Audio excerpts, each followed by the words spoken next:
Hello, hello, hello.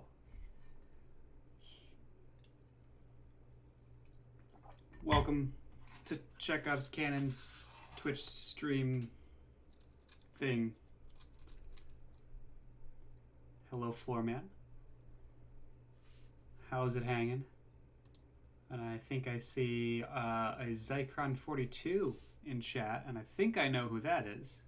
So hello to you.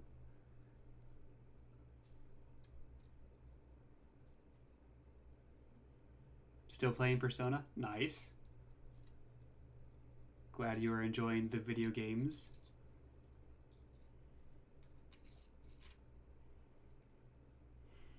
I actually haven't been playing a whole lot since we last met in this format. But of course that was yesterday afternoon when I was playing XCOM, so. Your new chat overlay is hard to read on phone, but looks nice. Great. I mean, you know, it's a neat little thing. I think it looks a lot better on PC, for sure, or at any sort of larger scale. But I messed around a lot with OBS and some plugins and found this one. I kind of like it.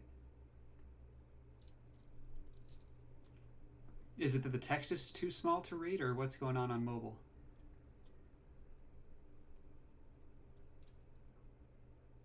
You need your PC for Persona. The text is too small to read. Okay. Well, I think you're just going to have to deal with that. Like, any sort of text that's meant to be viewed on a full screen monitor that you're trying to view on a phone is just not going to be great. But that's okay. It'll be just fine. Interestingly enough, talking about making things for PC for mobile, because Wesnoth is entirely open source, someone made a port for Android. So you can play The Battle for Wesnoth on your Android phone or tablet if you are so inclined. It's a little difficult. At least it was the last time I checked it out, which was several years ago. But it technically works. So that's pretty neat. They've got the zoom functionality worked out pretty well so that you can really get in there and figure out what you're doing. Which honestly impresses me a lot.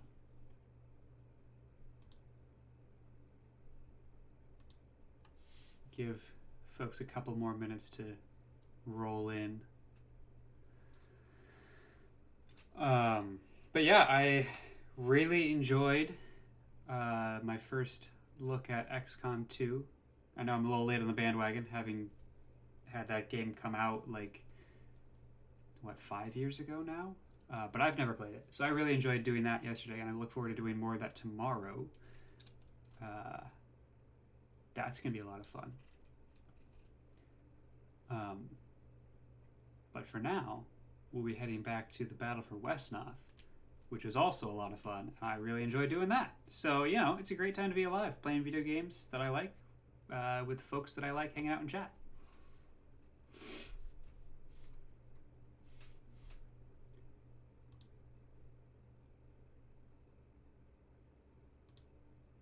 I mean, we might as well just jump in, right? Like what are we doing?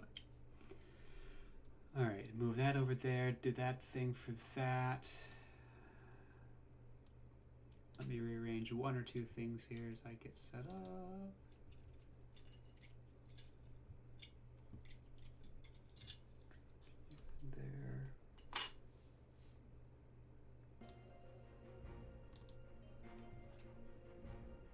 There she be.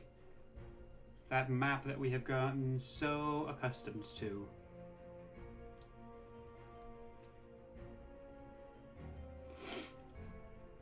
Okay. Last we left off, we were at the Dwarven Doors. So we'll go back through whatever introductory story there is for this and take a look at the scenario, and maybe, just maybe, we'll meet some dwarves tonight. Hopefully Dwarf Hunter is able to show up in chat, even if it's just for a little bit, so he can see us meet some dwarves. But, you know, we'll cross that bridge when we get to it.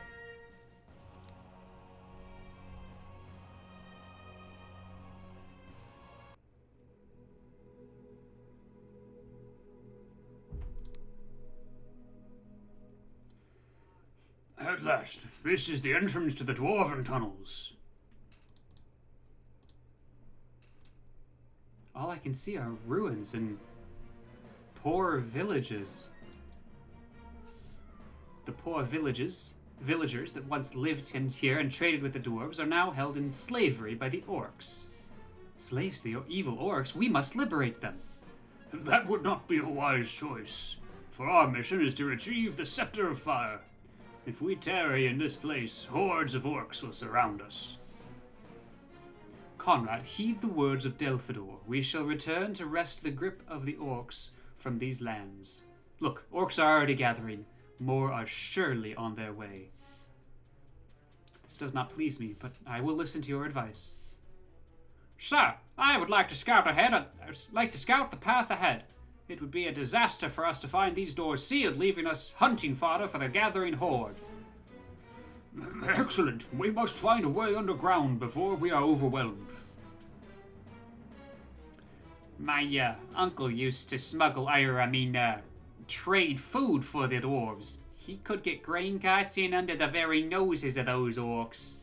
He must be hiding in one of those villages. Alright, so there are a couple of hints there, some of which I don't actually remember being in this scenario, so it's sort of new for me too. We need to move Conrad to the entrance of the dwarven tunnels in 15 turns. None of these 3 folks can die like usual, and we've got 3 enemies on this map.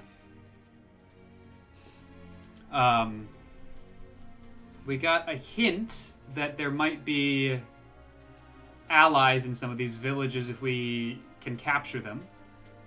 So a couple of interesting things about this map, right? One, we have a starting area where we don't get to recruit what's normally a full castle's worth of troops. We only get 5 instead of the standard 6.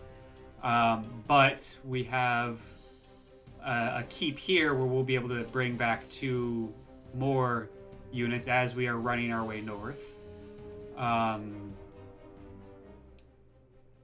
3 enemies are quite powerful in this map. You're not meant to be able to kill them. And, you know, if we're playing on an easier difficulty, we might be able to, but we are playing on the hardest difficulty, so we are not going to be able to defeat all of them. We're just going to have to run past. So this, in some respects, is very similar to the fording of the river mission that we played a couple of days ago, where we just need to move quickly.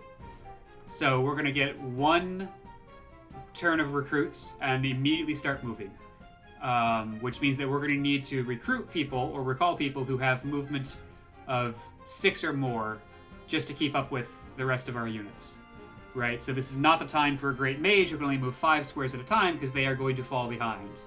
And this is essentially a race to see how far north we can get before we get caught by the orcs and have to fight our way through the last little bit. So that being said, so we got the hint that we want to arrive at the northern gates with some unit before Conrad does, and that might gain us some sort of advantage. So it makes sense for our Paladin Haldiel to try for that.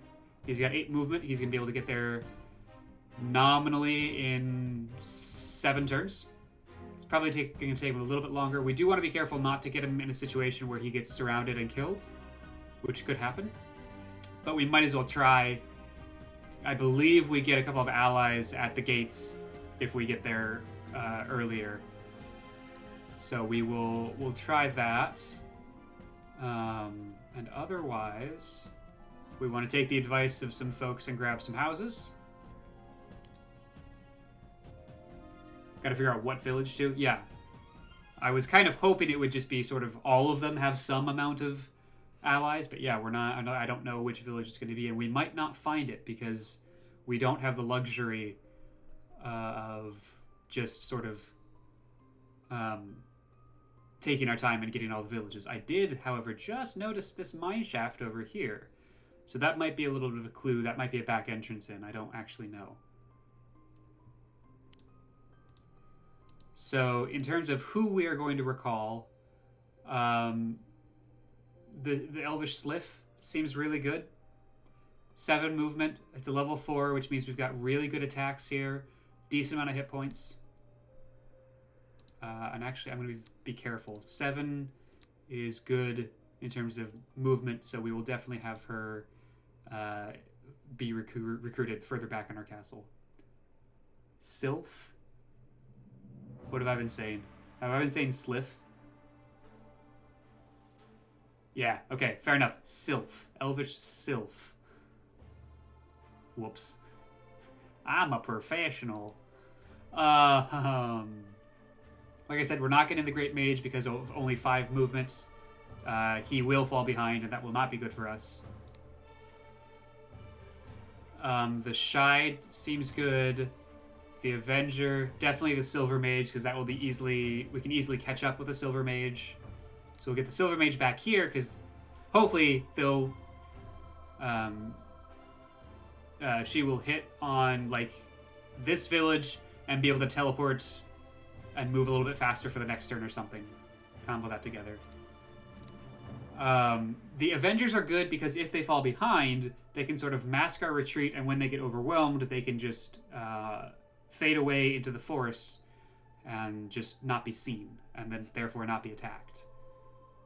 So definitely getting some of those.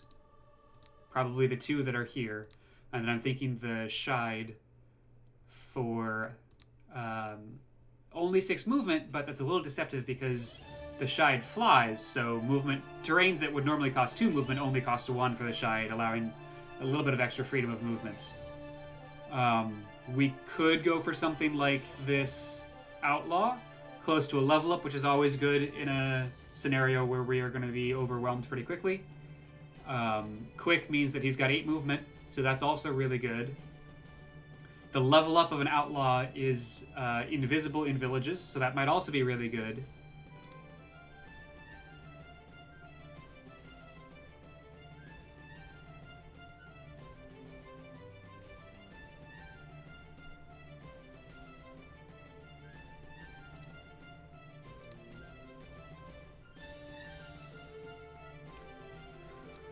Let's see, what do I want to do here? So we have 2 spots left to recruit, and we could do an Outlaw, an Avenger, or a Shide are kind of the 3 that I'm looking at. The Mage of Light is not slow in this case, but I think we want the Shide over the Mage of Light, because flying will give us, like I said, that freedom of movement, which is nice.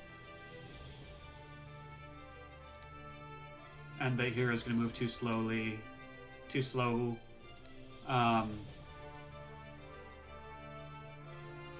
Alright, let's do an Outlaw and a Avenger, and we'll get the Healer when we're halfway up the map and need healing. Maybe you need the Outlaw to visit a village? Potentially. Yeah, let's do that. So we'll grab another Avenger and that Outlaw. And otherwise, we're just going to start moving immediately.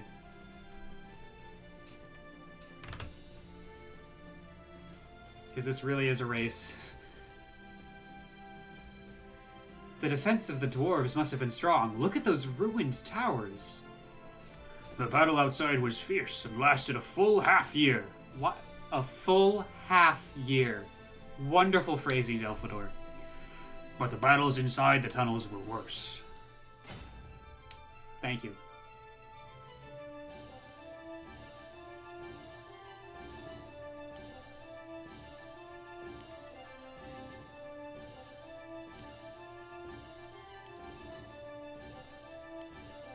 This bit's pretty, self-explanatory, pretty easy. Just move as far forward as you can.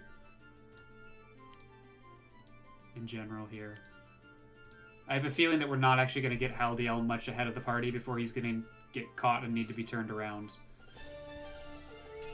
Oh, if we had a level 2 or level 3 thief with skirmish, that might make a lot of sense to run up because they have good terrain bonuses, so they wouldn't be hit very easily, move quickly, and they can get through the zone of control of our enemy units. But we don't have anyone like that, so...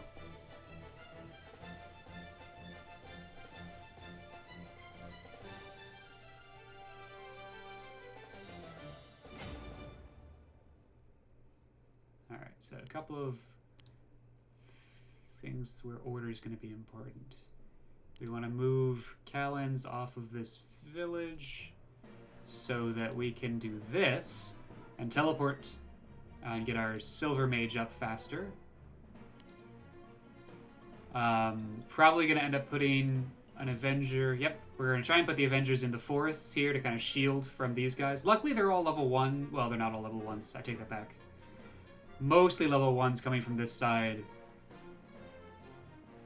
Yeah, so okay, it seems to be mostly level 1s with maybe a third of their units are level 2s. And we have mostly level 3s with one level 2 and then some level 4s. So we should be okay here.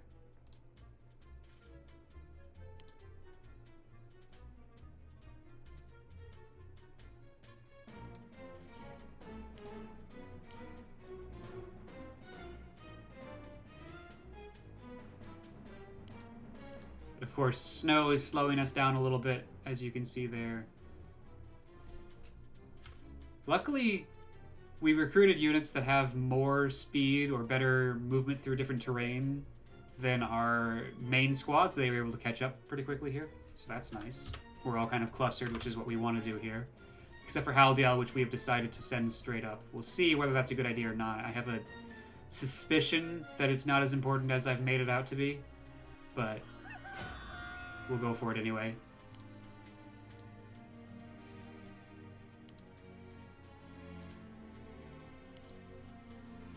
I mean, at this point, I'm all for making them attack us, to be perfectly honest.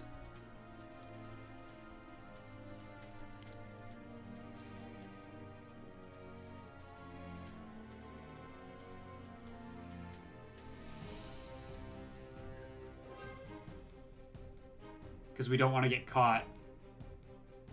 That's kind of the last thing we want.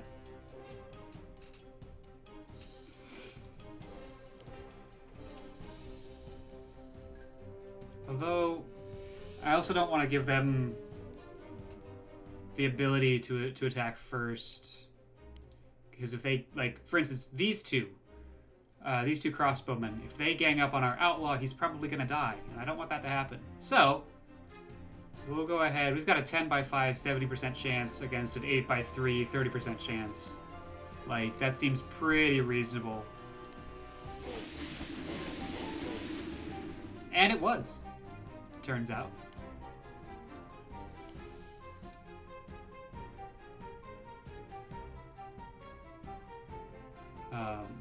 It's very possible that this has been a mistake and he's going to get surrounded. But yeah, he's probably going to get surrounded.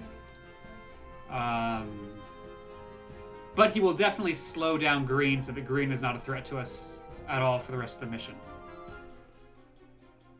So that might be a sacrifice we have to make. Yeah, and also we got ambushed there. Perfect. Everything is going according to plan.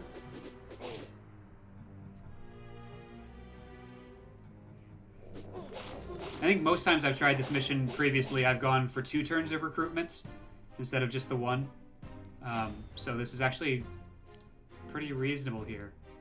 I'm going to go over here because I do want to take a turn on this keep and grab another 2 units just to keep our numbers up.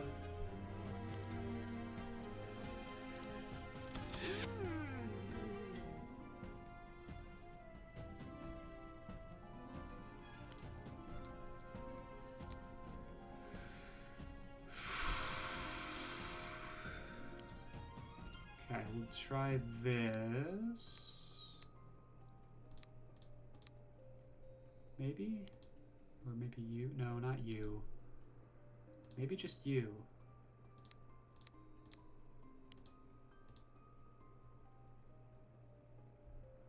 Let's do this. And then this.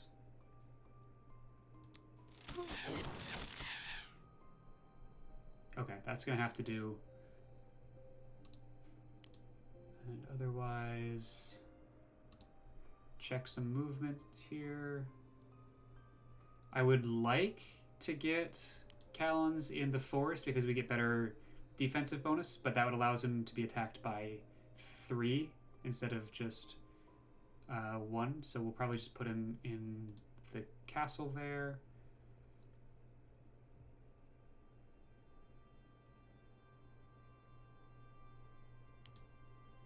Delphador is also going to be put in this. Oh, is he going to go in the castle or is he going to go past the castle?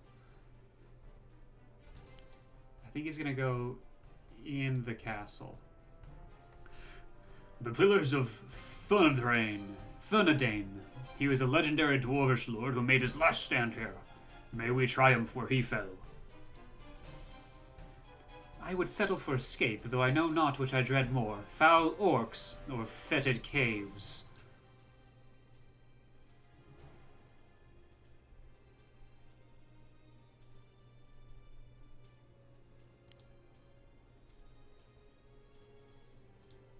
Let's get some better defense, but otherwise slow these guys down a little bit. And actually, can we just take him out? Callan, stop being a whiner. Yeah, he's a little bit of a whiny bitch. Alright, let's try this. No good, no good, no good. Okay.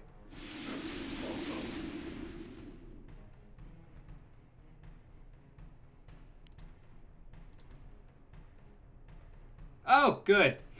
Fuck. Alright, so there's a cuttlefish in that pond. A monster was hiding in that lake. You're getting buffering. Yes, you are. I am dropping frames. Wow.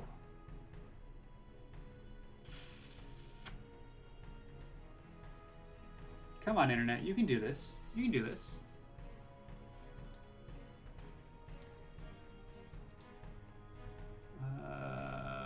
Yeah. Let me check a couple of things real quick here. Just like closing everything on my computer that could be using internet.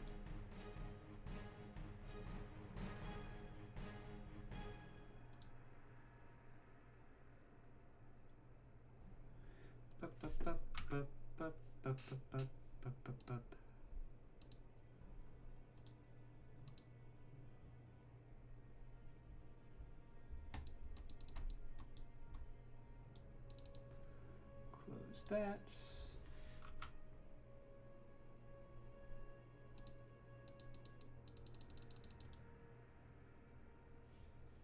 Close that.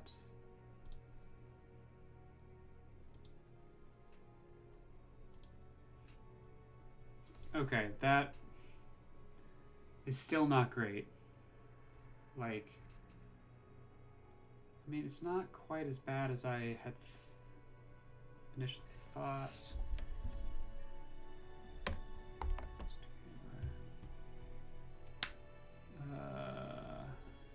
Camera's back. We seem to be mostly in the green.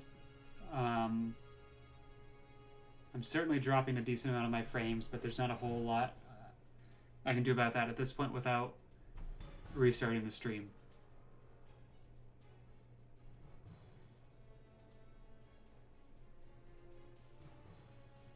Floorman, is this any better?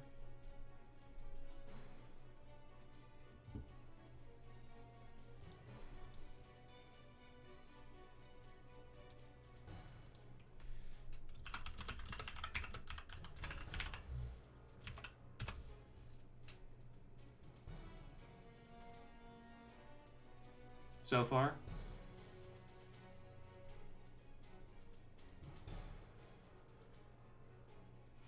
Alright, well, there's not a whole lot I can do about it.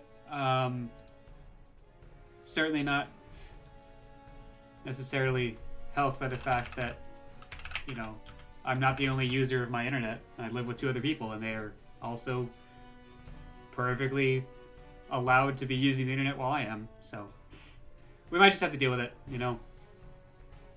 And that's fine.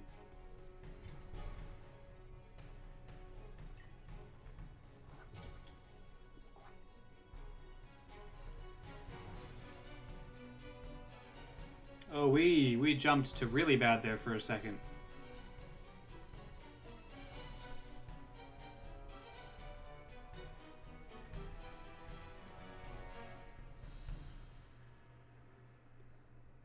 Yikes.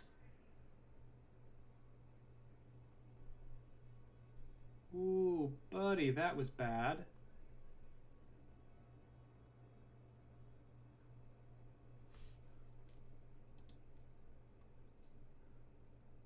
Okay. I'm gonna hope that this is stable enough to keep going, and we'll just sort of watch it. So there was a monster hiding in this lake. The cuttlefish, which we enjoyed last time. The legend was true. There are always tentacle creatures hiding in the lakes near the dwarven tunnels. Okay, great, thanks.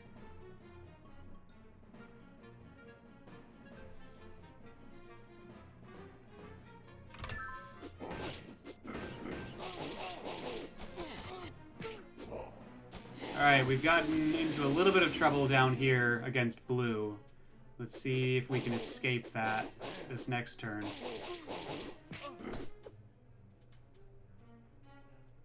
Or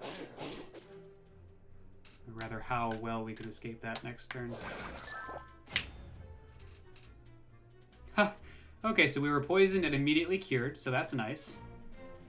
Haldiel's just gonna book it. Next turn, he'll get to the dwarven tunnels, and we'll see what happens. Let's recall a healer here. So the shine, I think, is what I decided.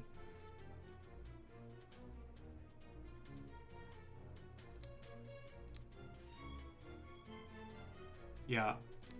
And actually, I've decided I do want the Great Mage, it turns out, because I do need some help keeping my troops alive. And the dips from the DPS from El Ryan, I think, is going to be good. And important. And necessary for survival. And all of that. Alright, so this outlaw kills you, maybe? No, does not kill you. Why? Can we weaken him any? Not really.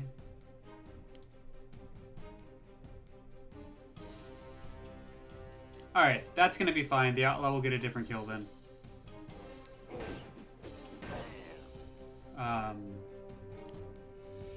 Because we almost just need to get out of there.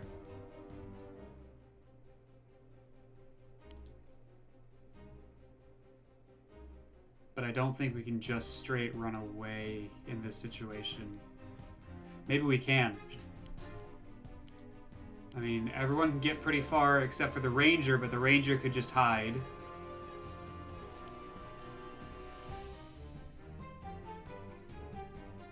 Delphinor is going to help keep the way forward clear. Now Callens can get in a forest.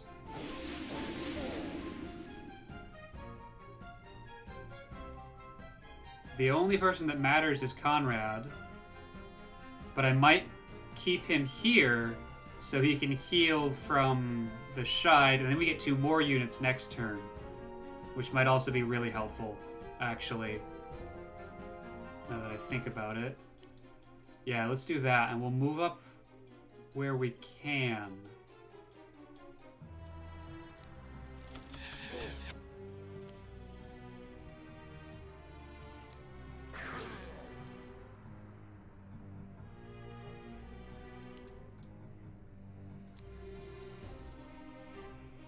Okay, I've got a lot of attackers on me.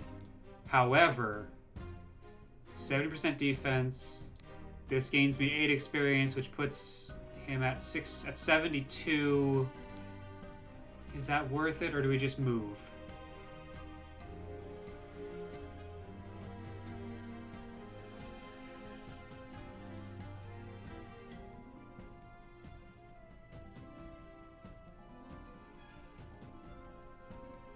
I think we might have a hard time screening him if we move. Maybe? But 17 hit points is just a little bit too low for my liking, you know?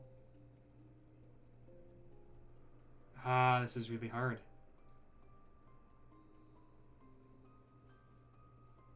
I think we have to go, because the point here is not to get bogged down. The point is to keep moving.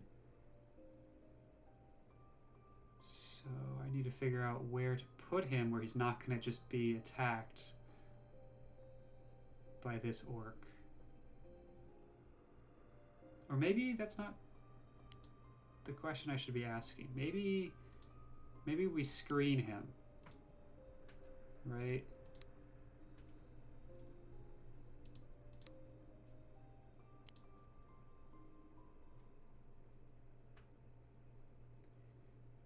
I'm worried about a lot of these people, though.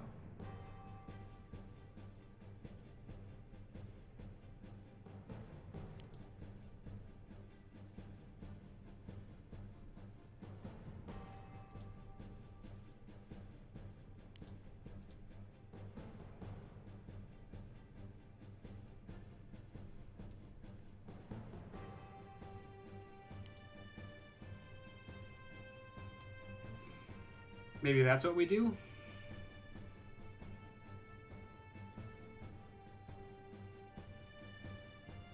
The first person to try and flank around to get the shide on this side gets caught by our Avenger.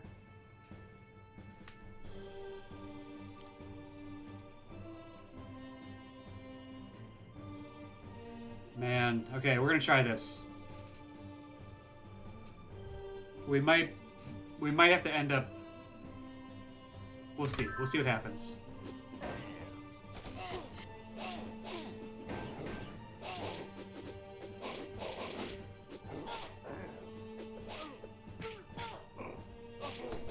Okay. So far, according to plan. Although our thug is really getting beat up there.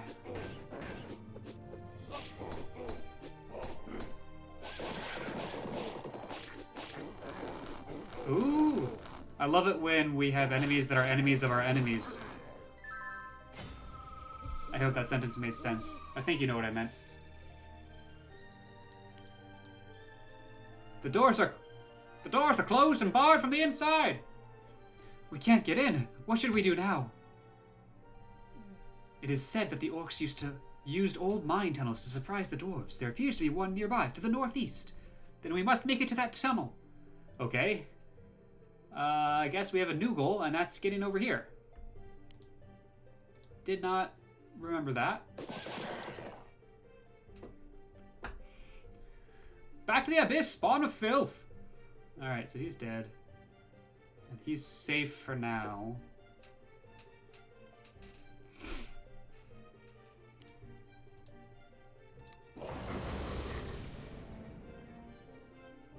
Delphador made it up another level. Which doesn't say anything, really.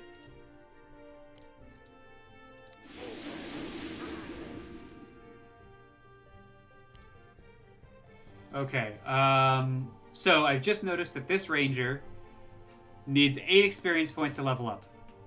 Which means that which is really good because a level up, even though he's at level 3 and so can't advance another level, will fully heal him. So we're gonna bring him down this way to get that in-combat level up so that now he's safe. Oh.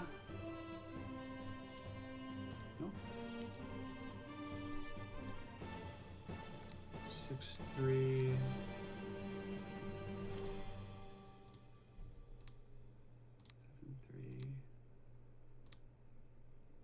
Alright, we'll try with the outlaw first. Nice. And then we can put the shide down here.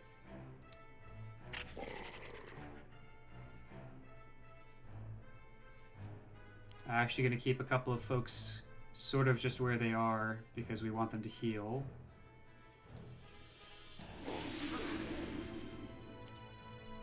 As much as possible anyway.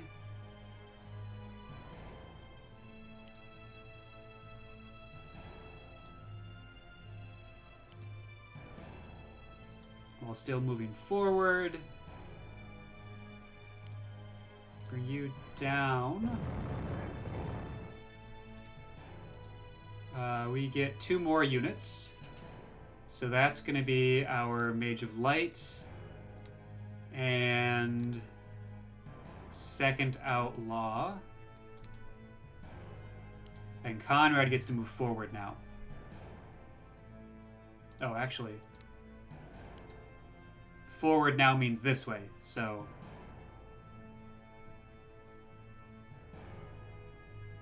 There we go.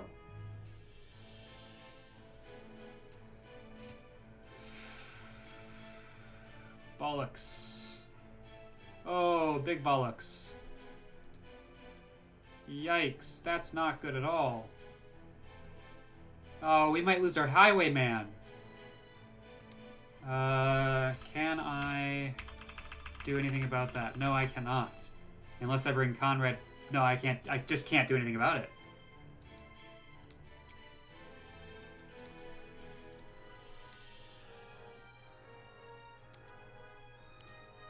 Chat, prepare your Fs. Because this is not going to end well for... Enoch.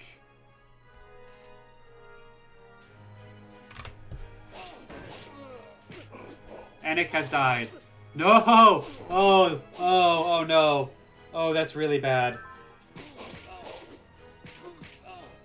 Oh, God.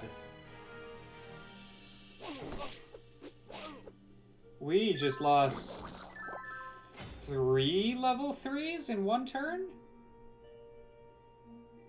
Oh, that was really bad.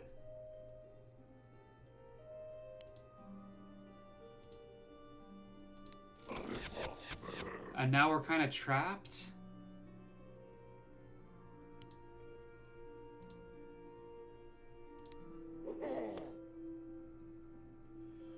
We did manage to get a level 3 fugitive. So concealment... let's see if I can find a house that we already own. Are there any? No, there aren't any. Okay, so concealment works. We would be invisible in a village that we already control. But that's... That turn was less than ideal, shall we say.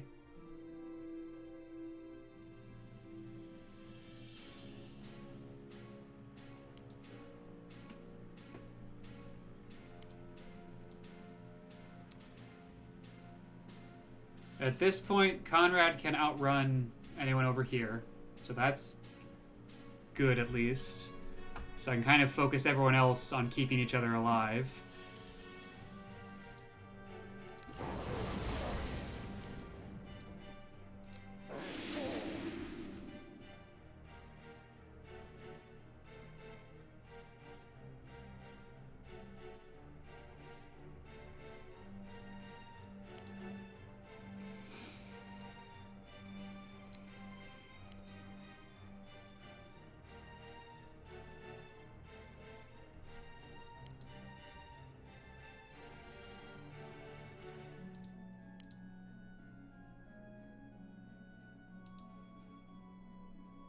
Oh man. How do we do this? I think we're gonna do that.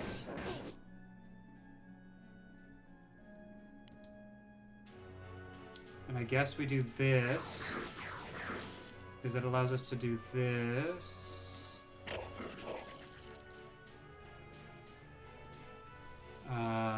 Leave you there.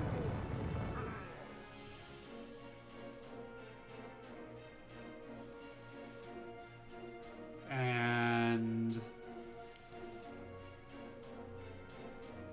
I mean, we'll go here. That's not great, but I think we're protected. Sort of. We can get one guy will get an attack in there. I think that's gonna have to be okay. Haldiel can come down here. And I think they should just keep fighting. I think, I hope. Haldiel should be okay regardless.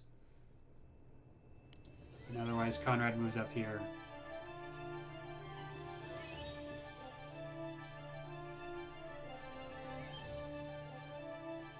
Man, losing our Sylph and an Avenger and the Highwayman all in one turn. Rough.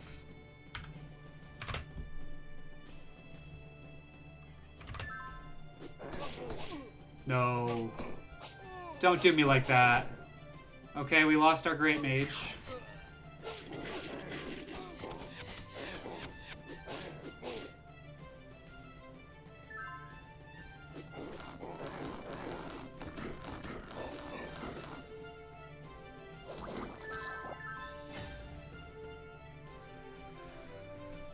Oh boy.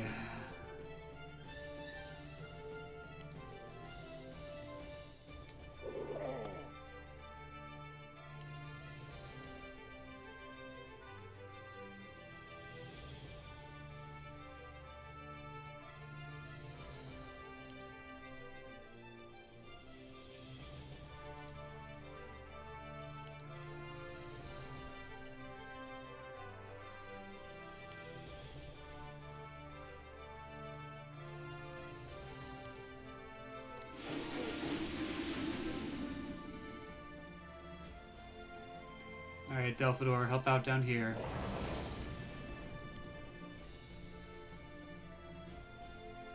Yeah, so we would be invisible in this village if we got there. Let's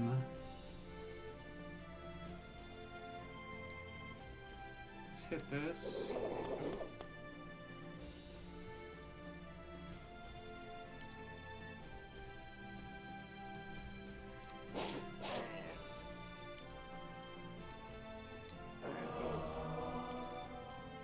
Finish this off. Okay, please. Oh darn, look, we wiped. We have to start this mission over again. Oh no. Oh no. Oh no. That wasn't on purpose at all.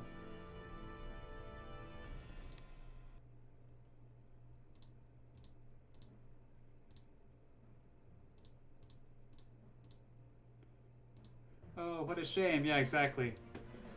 Okay. We've learned a couple of things, chat.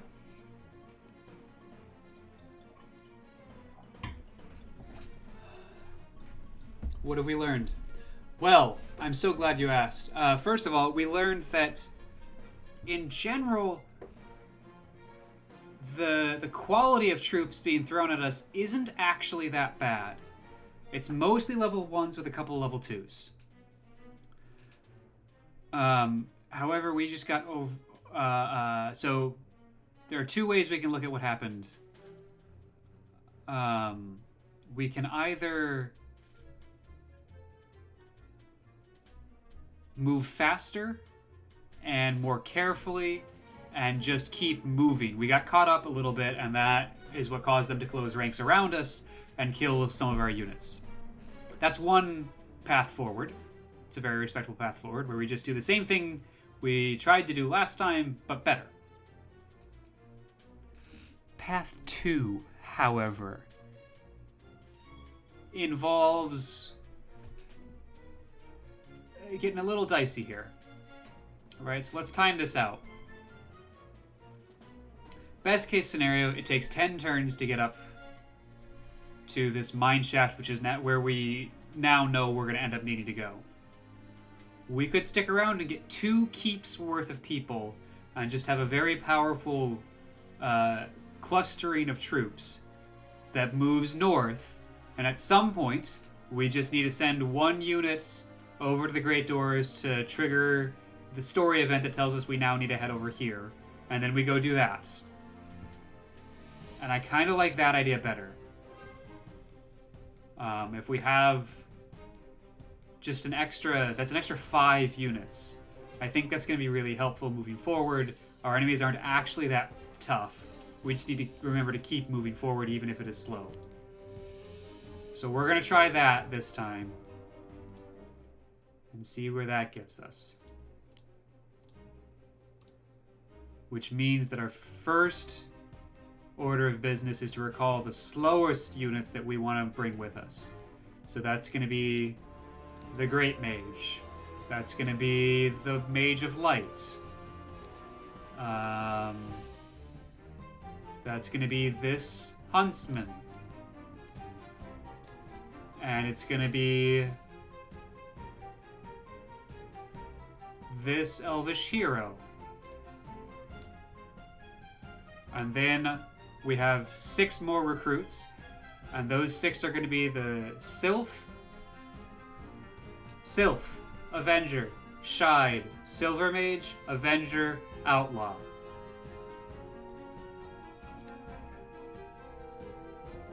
Yeah. So who's the slowest mover of the bunch? It looks like it's an Avenger. Yeah. So we'll get that Avenger. Stay put. Keep a nice, strong central force as we move through this scenario.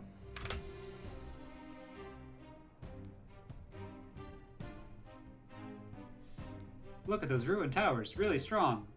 Battles lasted a full half year, or a half full year.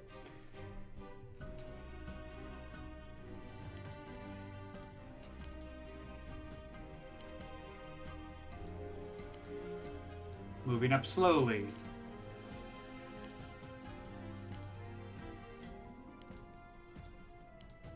These folks move slowly. Then we grab the other Avenger. 1, 2, 3, 4, 5, 6. The Silver Mage. The Shide. The Outlaw. And the Sylph. And then Conrad's going to also start to move forward as well.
Okay. Okay. This should be good.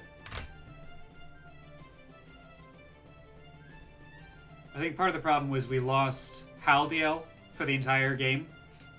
Last game. Right, so we're down a full unit in that case.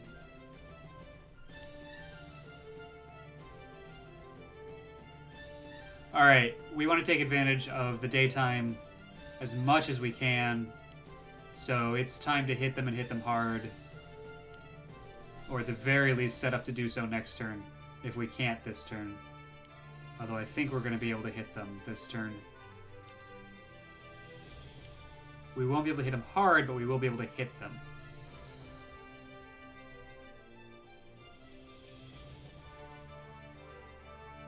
I need someone watching our rear flank. It's not you, it's going to be you. No, we'll crash into them when they actually cross the mountains. We're going to leave them alone for now.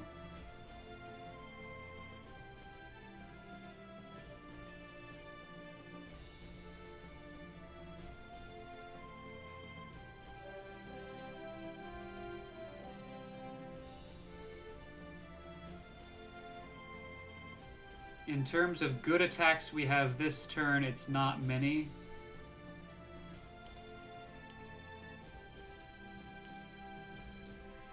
Like, it's Callan's, and it's our Sylph. And that's kind of it.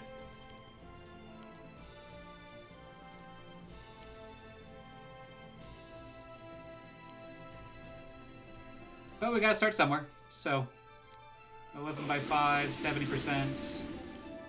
Seems reasonable.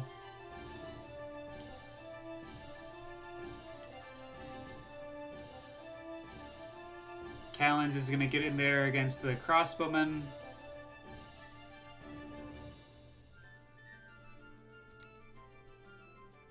Or, let's see.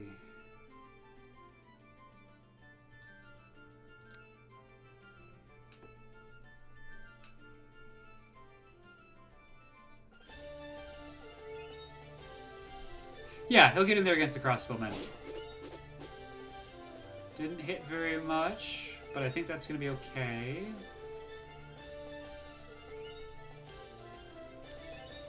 Pop the Shide here.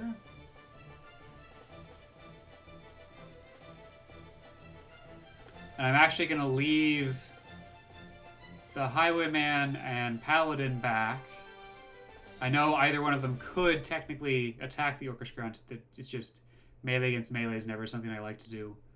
Unless it's going to one-shot, and this is not going to one-shot. It's going to be very bad for us.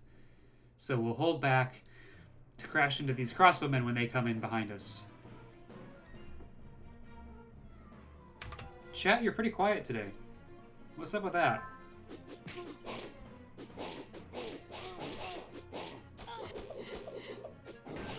Some ambushes happened, as I had hoped.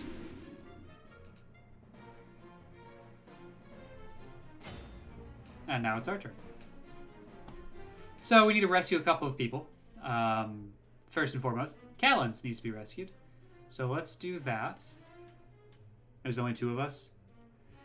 Yeah, that's true. And you're multitasking. Yeah, alright.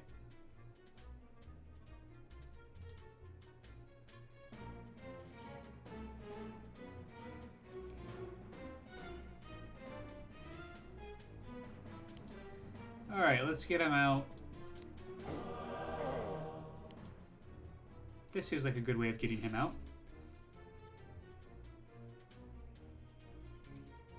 If we can set up a kill on a level 2 for our outlaw, that would be really good. Let's see what we can do here. DeSmartus is doing homework and spending time with his girlfriend. What? Lame. Go tell him he's lame. Nice. Alright, we already got our fugitive. Huntsmen will help keep them down. We're in an interesting position here where Conrad going to be super useful against these crossbowmen also, so he'll get involved in the combat. And like I said, Highwayman crashing in the back. Missing every single time.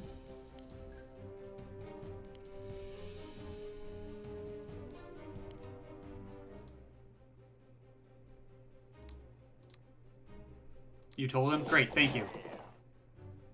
Haldiel says, back to the abyss, spawn of filth.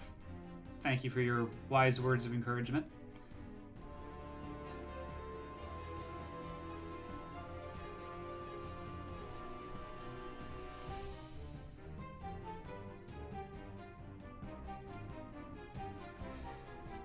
There's not many folks here that I want to funnel experience to, so we're just going to take them out. Starting with the level 2s and moving back.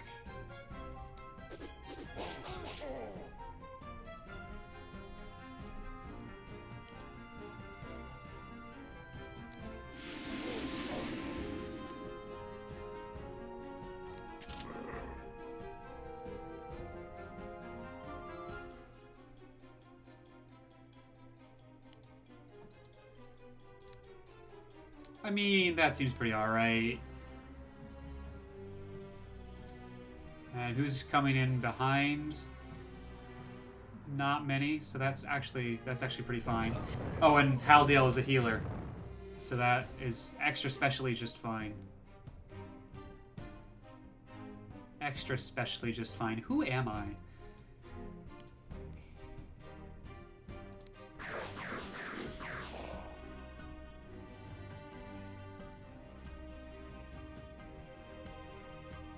Okay, we're doing a heck of a lot better on controlling our forces this time round.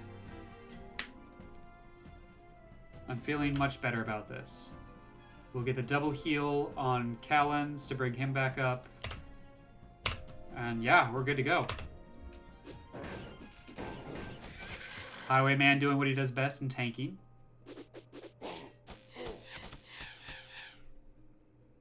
Forcing their crossbowmen to attack our archers during the day while we have the high ground. I mean, this is just good.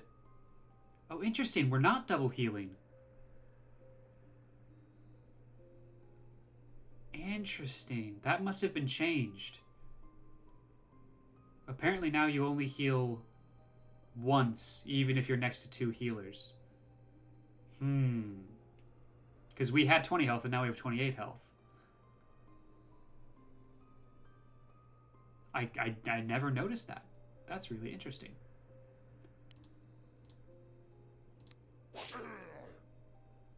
Nice.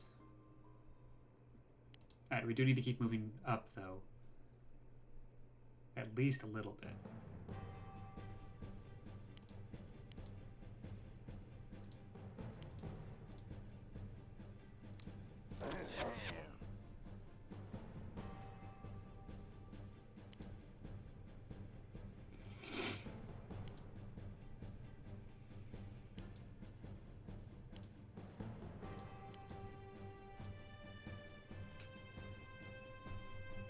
I'm curious if Desmartus knew about that healing, but I will ask him probably next week when he's done with finals.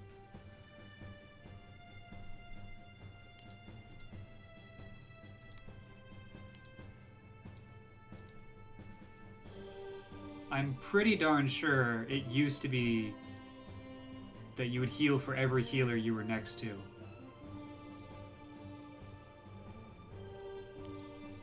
Alright, I'm happy leaving the Silver Mage back a little bit, because we can just hop her on a house and hop her out of a house later on if we need to. So she'll take this one. And then... Otherwise, we just keep moving, mostly, I think. There's no real point to that. Kind of a point to that, but not really feeling it.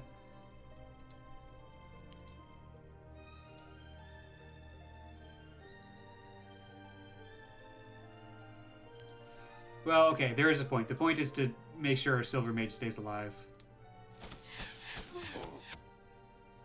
And get an after maximum level up. Of course.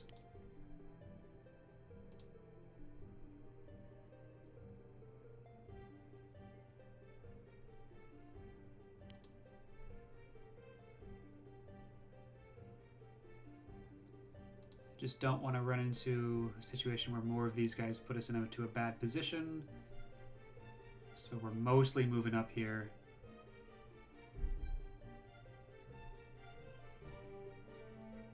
Okay, looking good, looking good, looking good.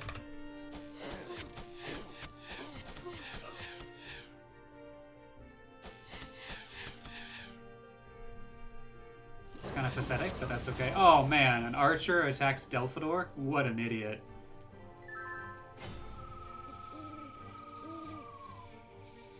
Alright, now we need to kind of hunker down for the night, because we're about to get crashed on at least two directions and sort of half of a third direction too.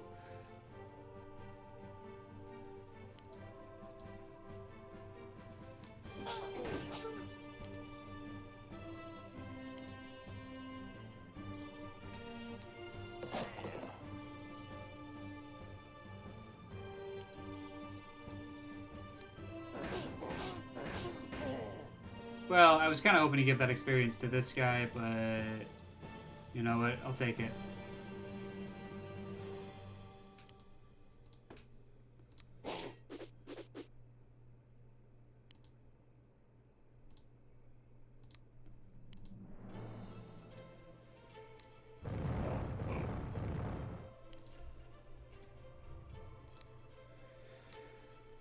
Okay. Is that worth it? No, it's not.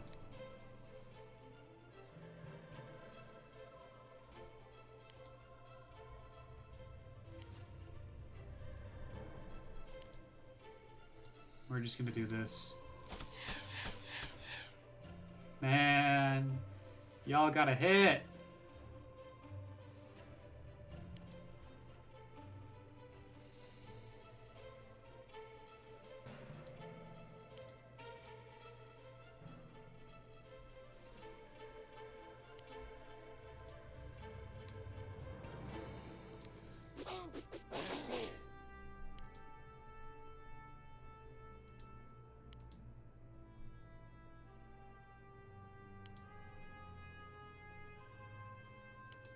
Okay. Gotta think here. Okay. Like that. Now we can get some healing in there. Moving Delphador up is not a good idea. Moving him back is barely any better. So we can get seriously hurt doing this. Oh, but... Oh, it's fine. We're going to get an after maximum level up and heal. So we'll go for it. Yeah. Okay, so there... He got 3 extra hit points. He was at 60, maximum health of 60. He's now at 63. So that's what happens to him when he levels up anyway.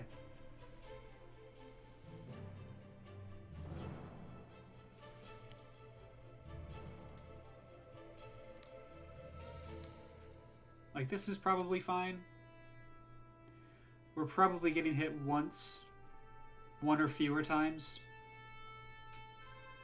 49 hit points. Who's coming up? I mean, actually, we're going to be crashed with a lot of folks. What I don't want, however, is for Conrad to take all of those attacks. So I'm going to put her there. She's just not going to make the initial attack. And we're going to call that a turn. We are... So here's the other problem, though, right? So we're already at turn 7. And we have only 15 turns to make it all the way up here, and we're under halfway. So we're going to have to move pretty quickly the rest of this game.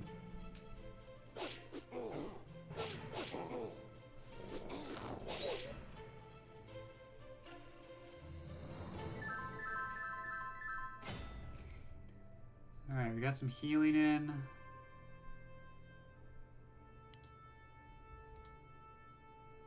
Got some folks that need to move up a little bit.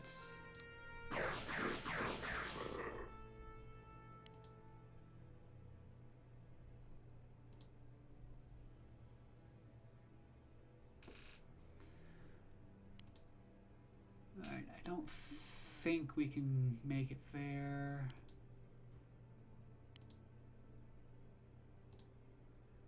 That. Yeah, let's try it. Pathetic. Just absolutely pathetic.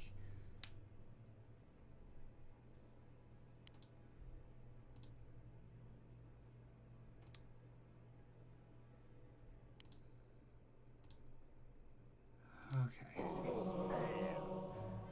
Good.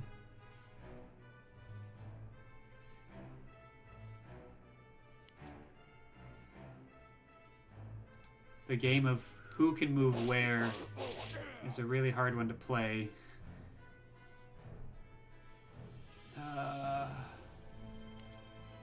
How's this? 9-4. We need it 3 times.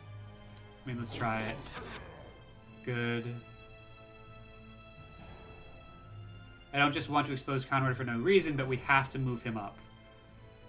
Like, we just have to keep making progress on the mission goals here, or we're not going to make it.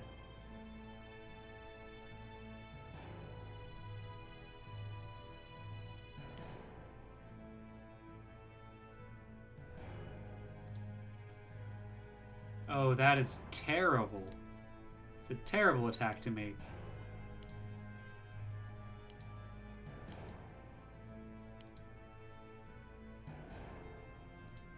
do this. I'm gonna leave you hidden some. Move you up. Highwayman moves up.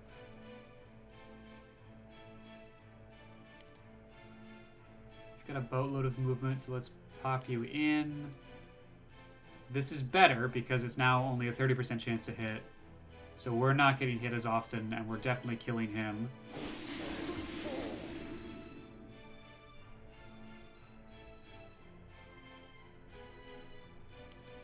Alright, you need healing.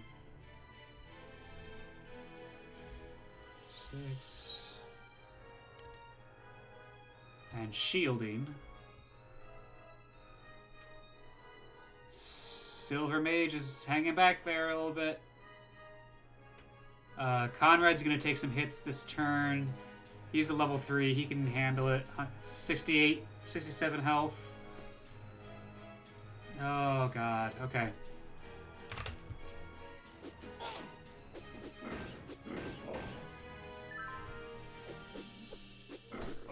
I love when my opponents hit their 30%. And then I can't hit an 80, you know? Conrad doing good work on the backswing. However, now he needs someone to save him. He needs a couple of people to save him, actually.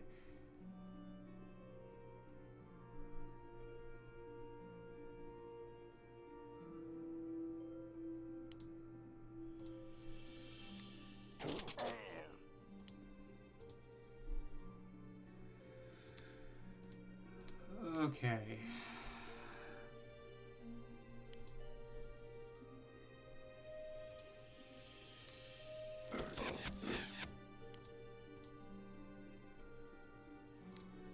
I would like to level this guy up. It's going to give him 16 experience, which gives him 76 out of 90. Not quite. We haven't lost the unit yet. Yeah, you're right. But again, we're not making progress on the actual mission goal, which is a problem. We're going to go for it. Reasonably hurt, but I think we can screen him for a turn. Conrad is also reasonably hurt, but I'm nearly ready to just give him his orders and tell him to go.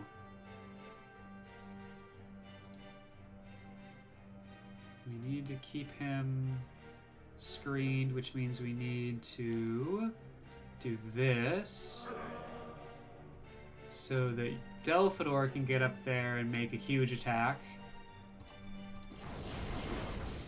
Oh, Delphador, I said a huge attack. That wasn't huge. Wow! Love hitting, what was that? A combined 3 out of 9 attacks that all had 70% chance to hit. Love it. Oh, it's just great. Makes me feel so good inside. It's actually my favorite when that happens.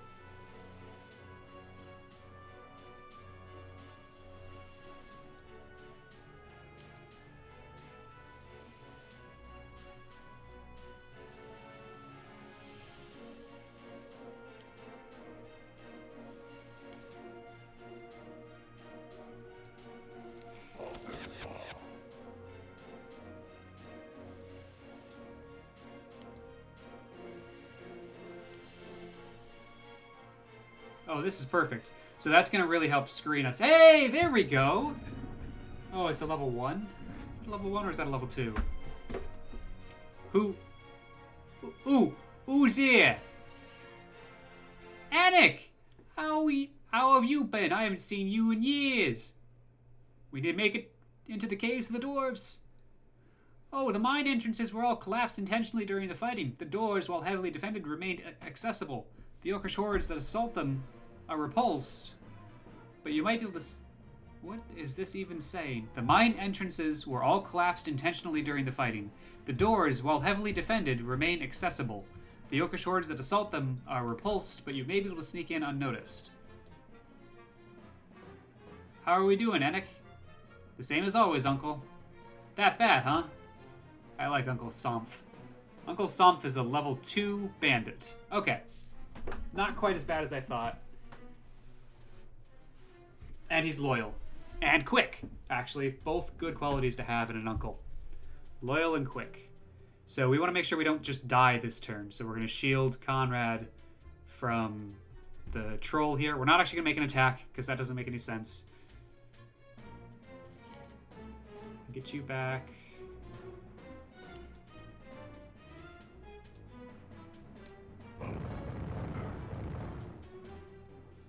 Hey, getting a new level 2 is good. Yeah, it's very good. Quite happy about that.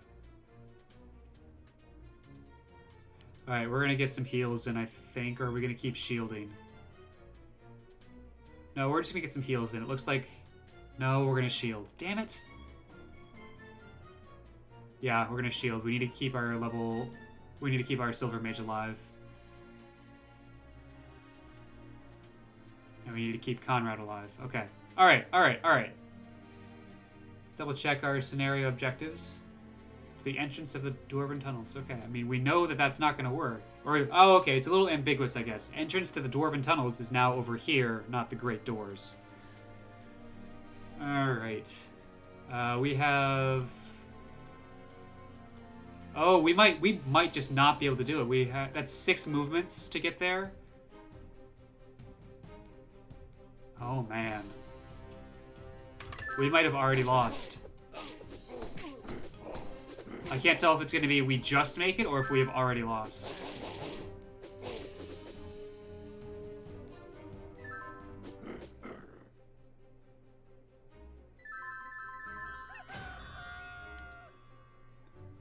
Either way, I need to just set him on his course. So this is turn 10, 11, 12, 13... Oh, we're going to make it. We're going to make it with 1 turn to spare. Wow. Again, we just need to shield Conrad here.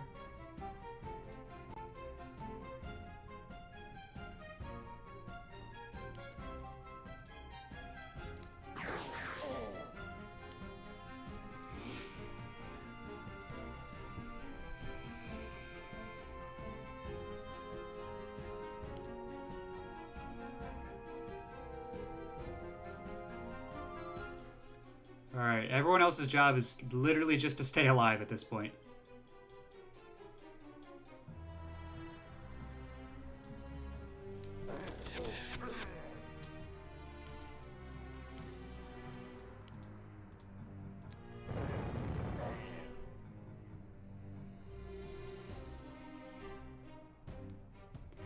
Alright, you need... How much is that? 14 experience to level up, so that's killing 1 level 2. How close can we get that with you? Like if I do this, I think we can do that. Yeah, and then we just do this. And that's going to level us up and put us up to 57 hit points. Nice. Or actually 77. Holy cow. Now we have another tank. He gained 20 hit points. Wow. Okay, so we got ourselves an Elvish Champion. Another tank. Take some blows.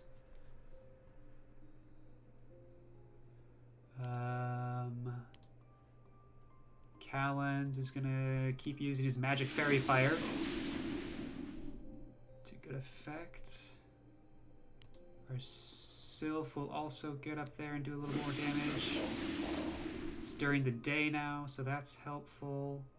And we can get our Paladin right up next to both of them so that he can at least give a half heal to both of them.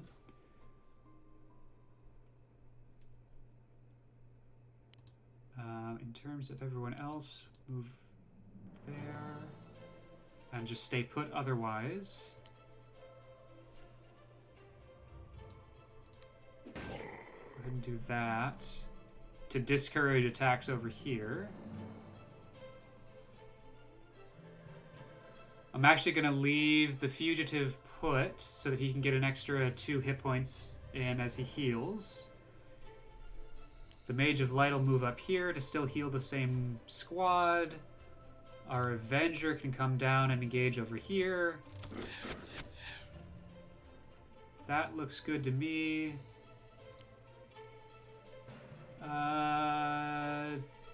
Delphador is just going to kind of stay put because I don't know whether I want him to go north or south at this point. Yeah. Looking good.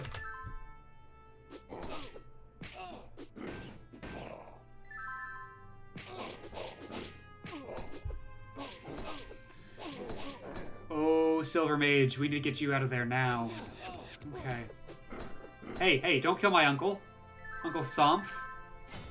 Uncle Somph is staying alive. I promised I'd keep Uncle Somph alive. Promised I'd keep a bunch of people alive.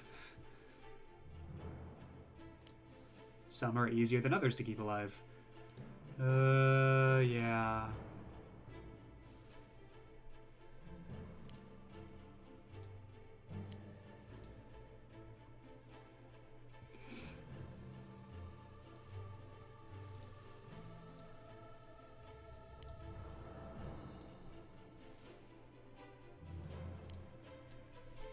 Keep up the attacks here. I mean, yes. Aw, okay. Try again with Callens on this Orcish Archer. Jeez.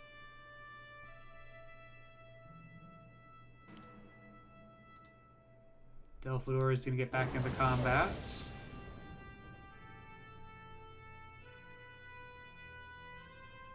And our Highwayman can come down and be a little bit more involved as our resident tank.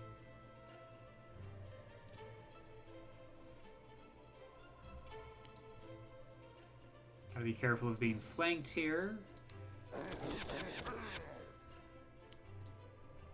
Yep. Just really work to keep them all at bay.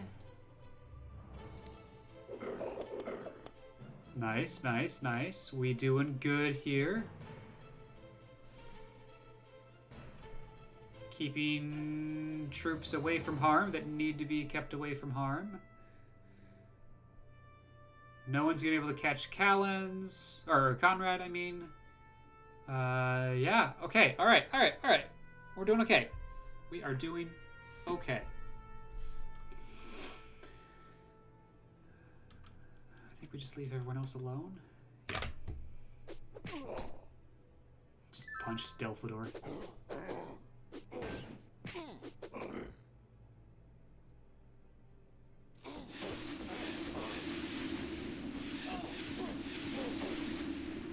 And now we're gonna have to bring Callens and our advanced squad back a little bit.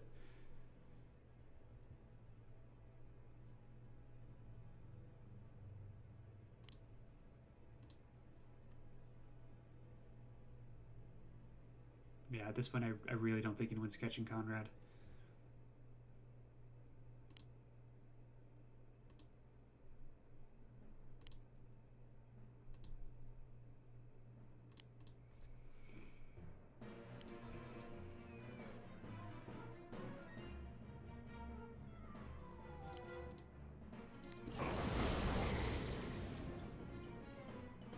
As much as possible, we are rewarded for not moving our units because they heal an additional 2 hit points. So anyone that needs healing is going to not move.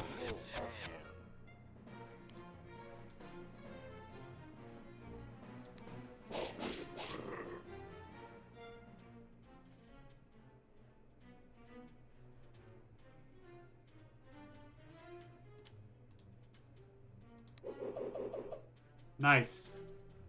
Love missing all 4 attacks.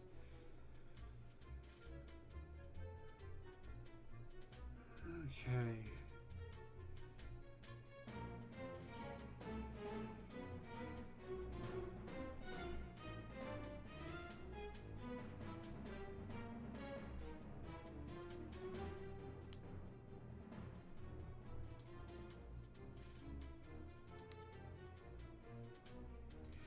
we'll double up down here.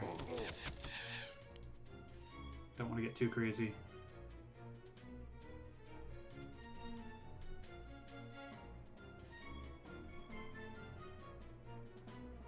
Alright, looking good.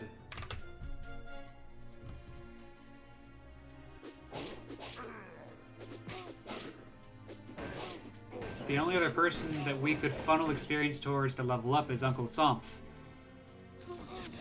Hey, hey, don't kill Uncle Somph. Leave him alone.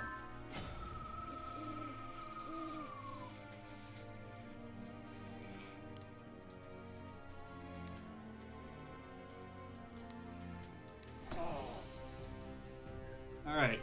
Uncle Somph needs a lot of experience if he's going to level up.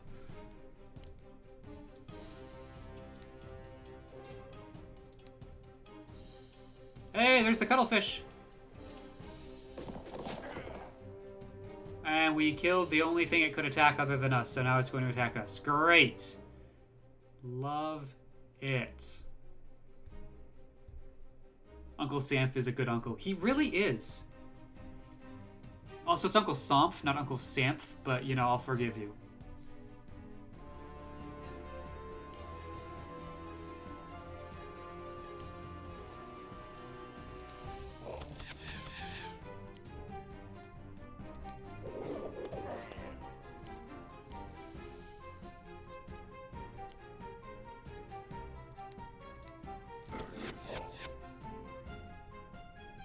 Oh, with an O? Yes, with an O.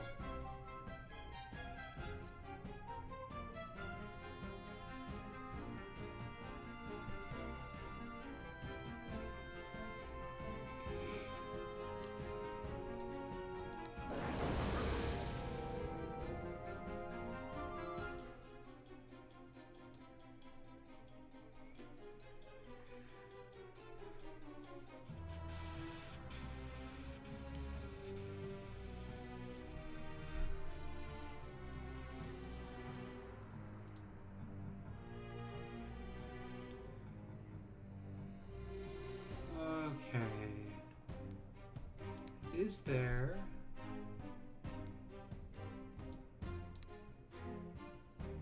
Aha! I knew there was.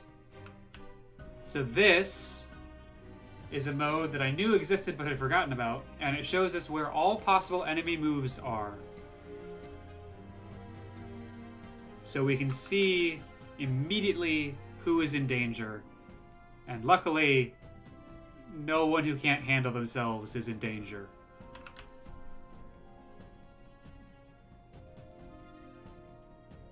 We can even see the number of different troops that can move at those move to those locations, which is actually really cool. I'm going to be using that a lot in the future. Now that I have remembered that it exists. Again, we're going to need to switch out our rangers. That's okay.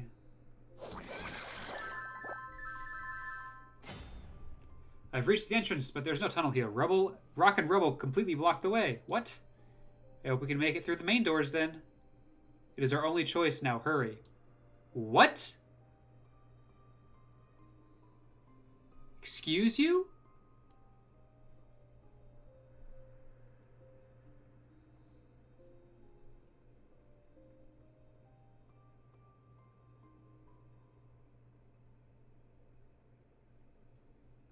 Hello?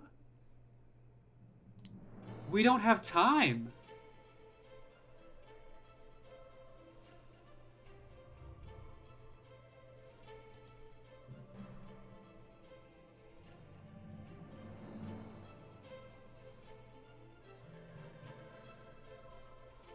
Mother fuck.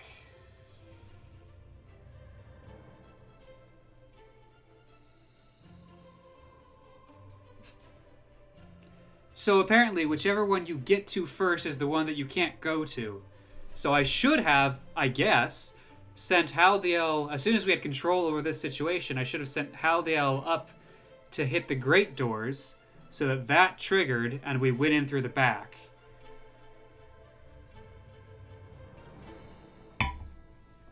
Because now we can't win.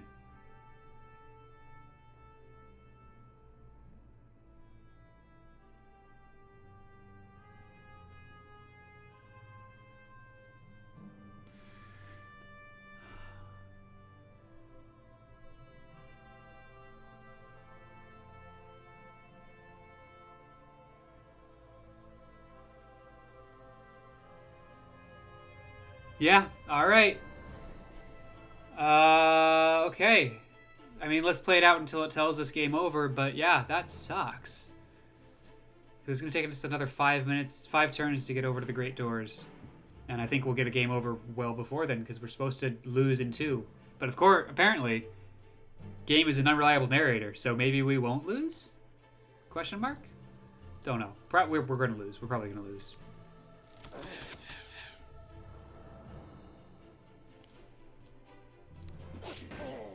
I just want to force it to fail us, you know?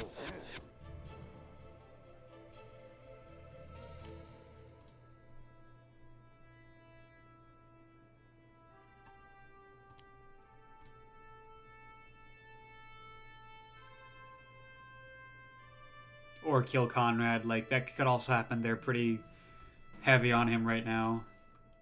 Alright, let's just go for the next turn, see what happens.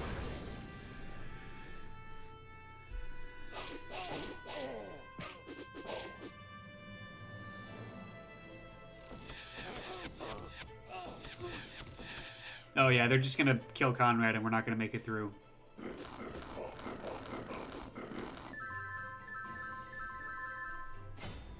Yeah.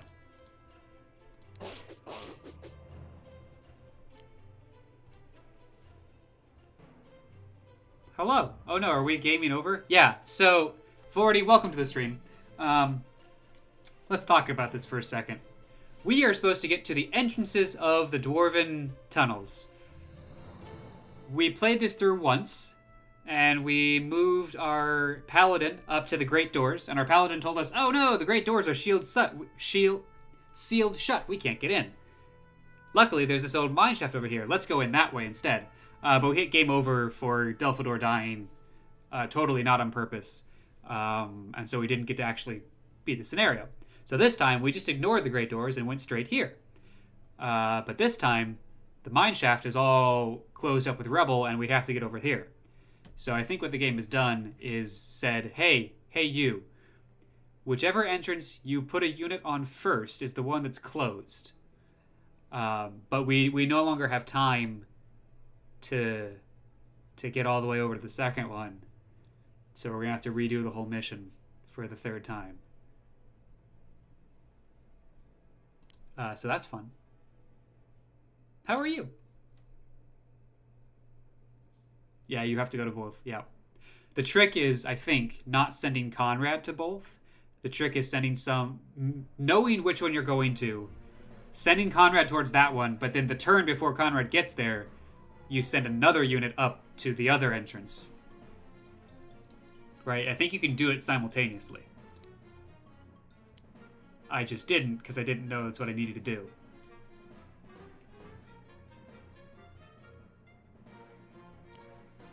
It is very dumb. I'm not happy about it.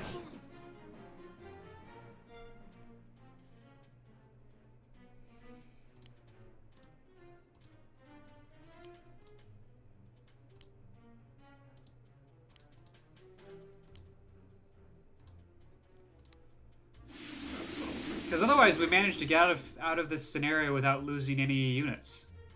Which is a feat, to be sure. You're doing pretty okay. You were planning to get things done after supper, and then you fell asleep, and you just woke up and said, I mean, that's fair. Sometimes that's just how it be, you know?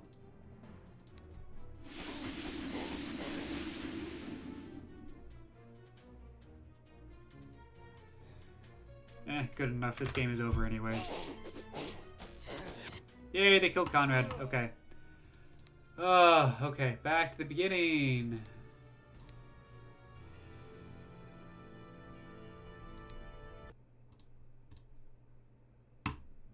Slaves to the orcs, we must liberate them. No, that's stupid.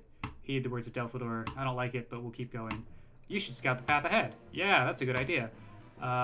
Your uncle used to smuggle things. Maybe he's hiding in one of the villages. Yeah, in fact, we know that Uncle Somph is here. So we wanted to take that house. It worked out well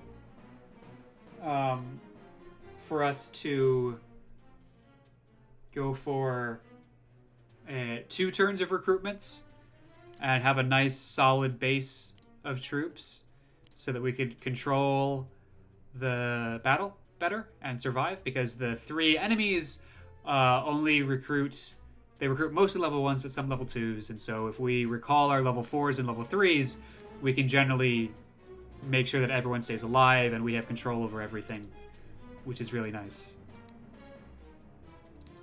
So we recall our slowest troops first.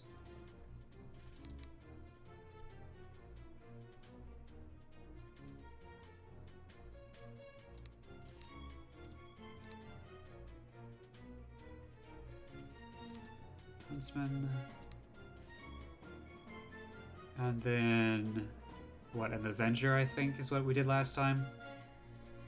Yeah. Okay.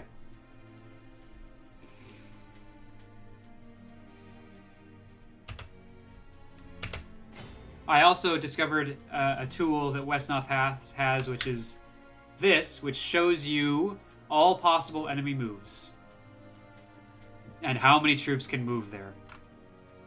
So I think that's going to be useful as we're planning our survival.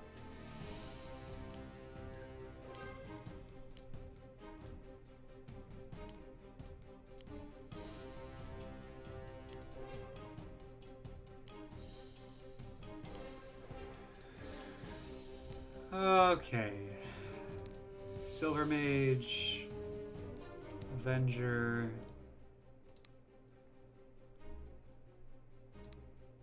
Shide, Sylph, and Outlaw. And then before we end the turn, we move Conrad up and start that moving.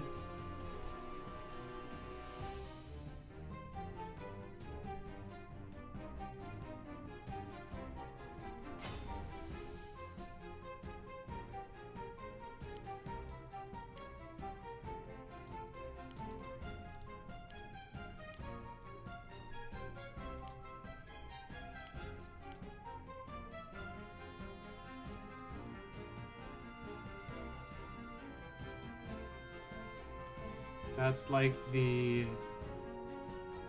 FE Aggie indicator, and I basically never turn that off. I don't know what that is, but probably.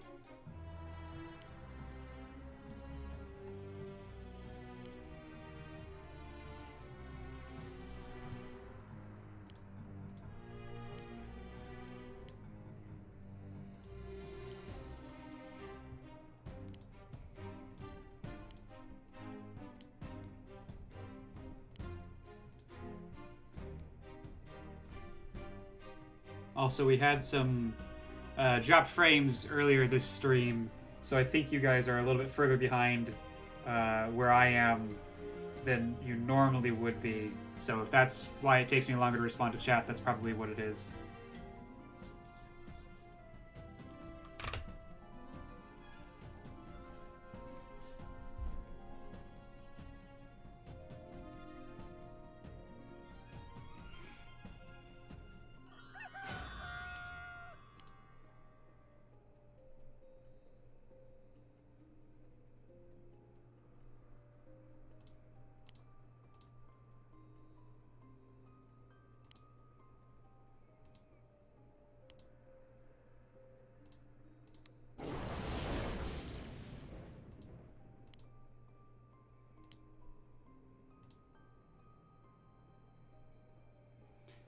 Alright, so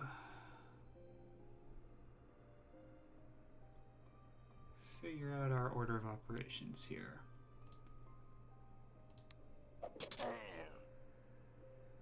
That.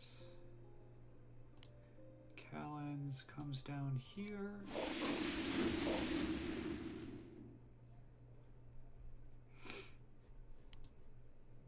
Let's get some health up there.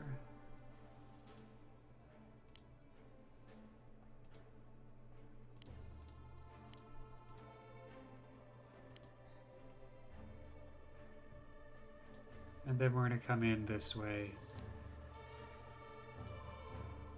think this is going to be alright for one turn. And then we just have to bring her back. Yeah. Okay. There we go.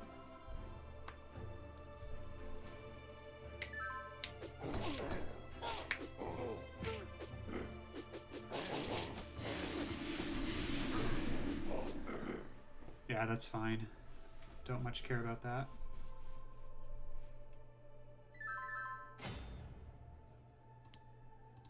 Whoa, that's not what I wanted to do.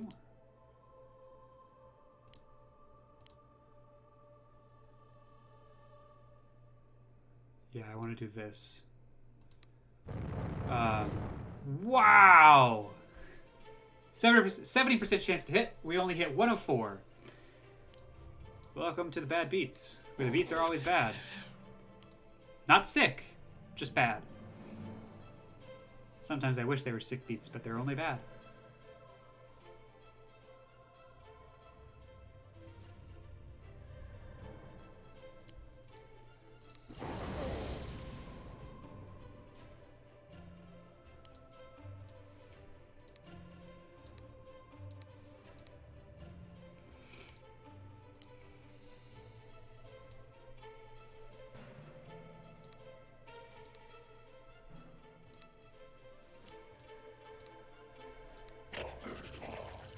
Eh, alright.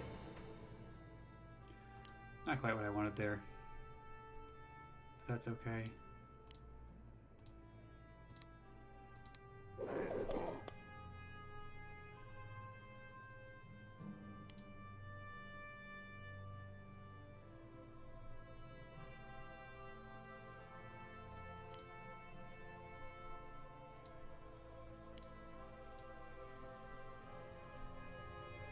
Trying to do that unit shuffle where we keep as many folks, keep the hurt folks alive, but also do as many attacks as we can, yada, yada, yada, yada, yada.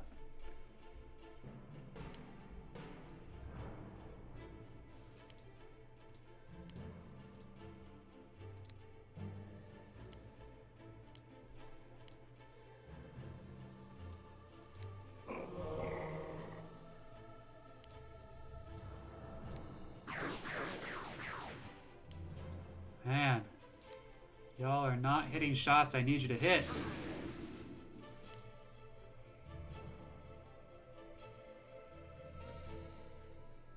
But I think this kind of central core mostly has this. I can get the ranger up there. Yeah, let's do that.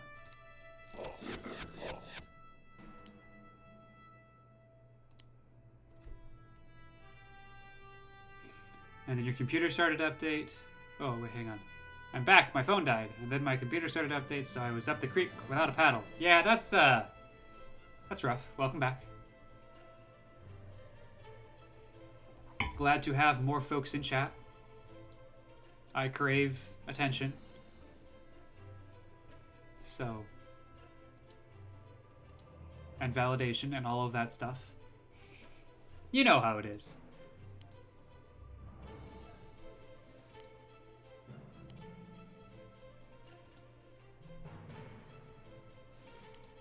Can we get to Uncle Somph? Is it wise to get to Uncle Somph? I don't think it is wise to get to Uncle Somph. Not right now.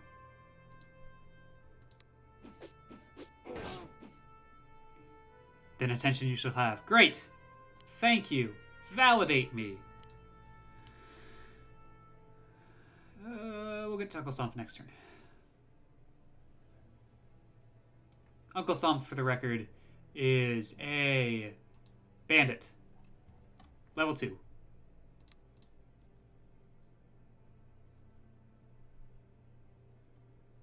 How was my day? Well, you know, kind of boring. I spent a little bit of time doing some work in the background on OBS. So when we go back to like my title screen and things like that, things look a little prettier. But other than that, I haven't been doing a whole lot today. Yesterday, I spent about 3 hours cooking, which was actually really fun. And I made homemade chicken parmesan.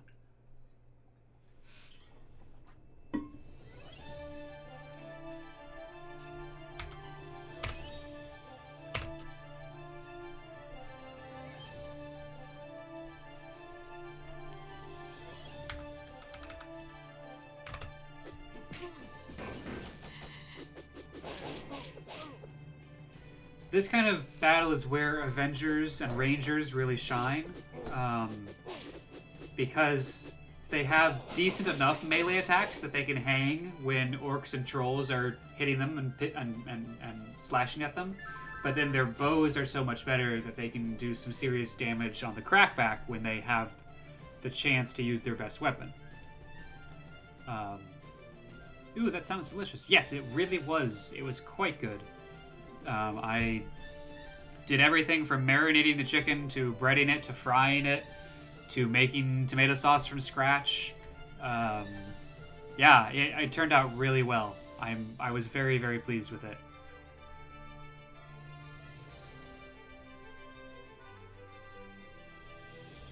It was a lot of work, but it turned out really well.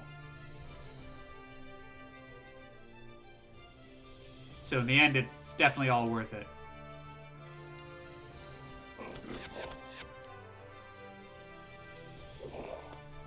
Oh, we getting close here. You've been playing Overwatch with my friends. You've gotten 5 out of 6 of you to agree to play competitive together. I have 1 left to break down, but he is the toughest to crack. Ooh, yeah. Good luck with that. Honestly, that sounds like a lot of fun.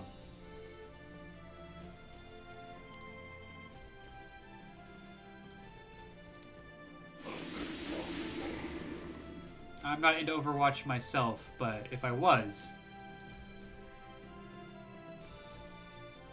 would definitely be encouraging you. I mean, I'm always going to encourage you, but like I would definitely I might train with you or whatever. Let's be real, I wouldn't do that. I'm nowhere near. I wouldn't be any good at that game. In some alternate world where I am into Overwatch and I'm good at it, I would definitely help you all out.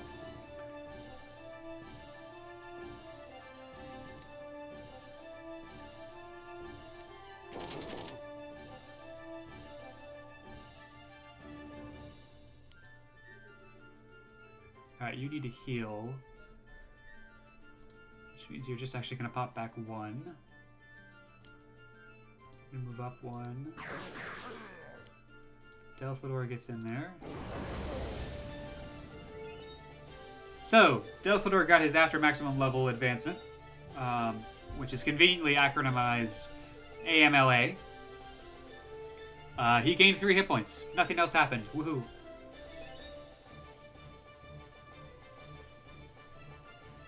He used to play a bunch of competitive, but he got burned by the toxic community. He is no lie the best healer you've ever seen in the game besides esports players, and he's really good. He just has a vendetta against competitive.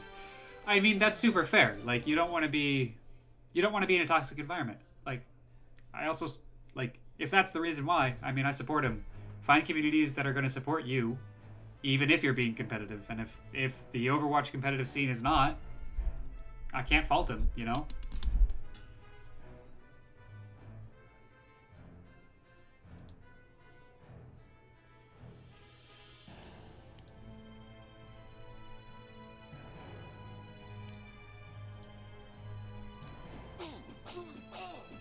Oi!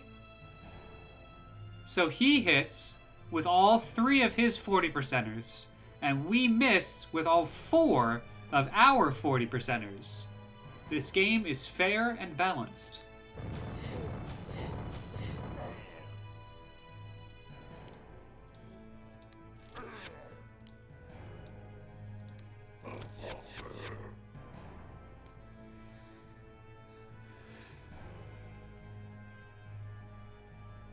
Yeah, but the difference is now he has us. Before he had 1 other person to back him up, and now he's got 5. That's actually very fair. Like, if he was squatting up with a bunch of randos, and it's the randos that are being toxic on his squad, that's not good. But that's solvable if you have a full competitive team for him to play with, right?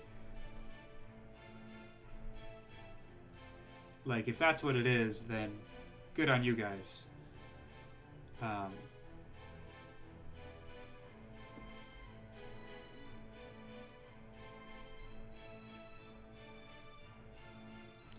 Oh man, I want to get Uncle Somph, but I also just want to hit him. But if I get Uncle Somph, we can hit him with Uncle Somph. Ooh, Good point, James. Good point. We might do that. Yeah, let's do that. Uncle Somph! The mine entrance. The mine entrances were all collapsed intentionally during the fighting. The doors, while heavily defended, remain accessible. The orcish hordes that assault them are repulsed, but you may be able to sneak in unnoticed. Oh, okay, I see what happens. I see what happens here. It's not which entrance you get to first, it's which story element you hit. So in our first playthrough, we did not find Uncle Somph, so he didn't tell us that the mine entrances were collapsed. He is now telling us that the main doors are accessible, although they continue to repel the orcs as they attack. So because we actually found and triggered Uncle Somph, now the great doors are our path in. So I don't necessarily think we need to actually send anyone up there to check it. We'll see. And we can actually give him leadership because he's only level 2.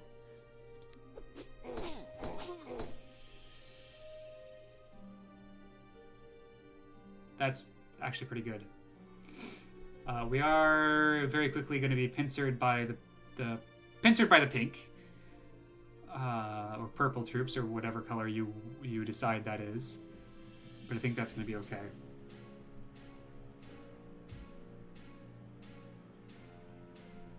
All right.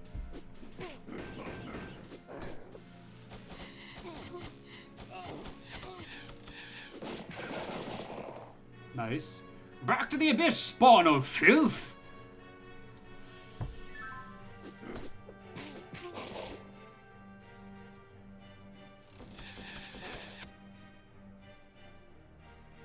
Yeah, we've now been pincered.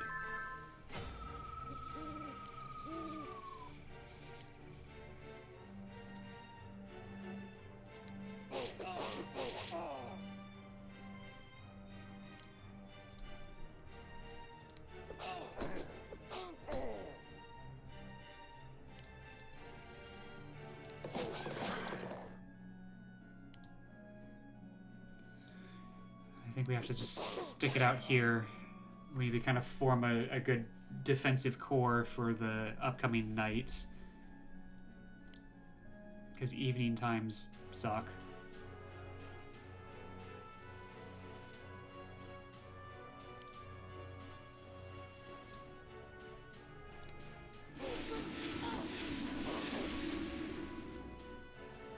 Okay, so Uncle Somph is now protected.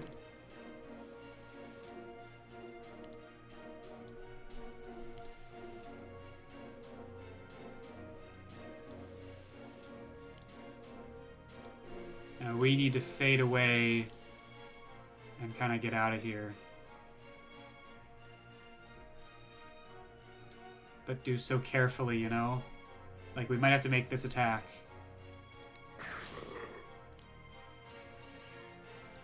Yeah, that's rough.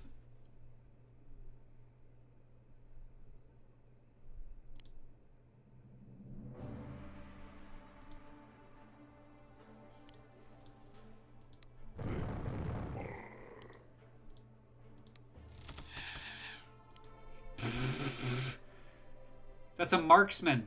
He has minimum 60% chance to hit on everyone. And he missed all 4 attacks.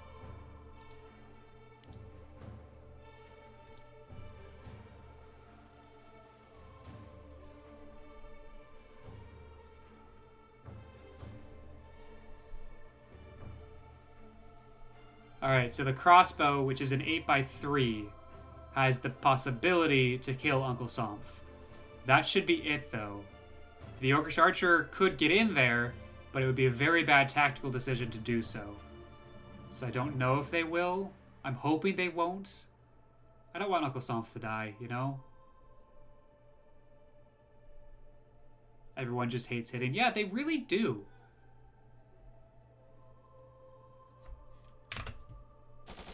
Oh, thank God.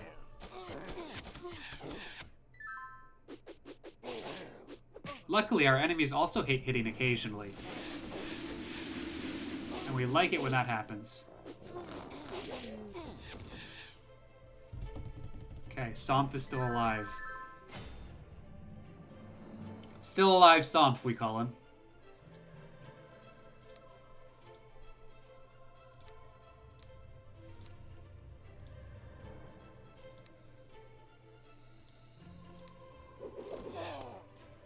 We now have a fugitive. Yeah, family deaths suck. Don't kill the uncle. I will do my darndest.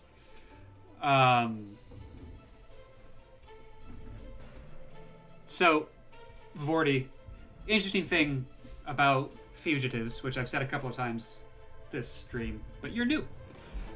They have an ability called Concealment, which makes them invisible if they are on a village that we control.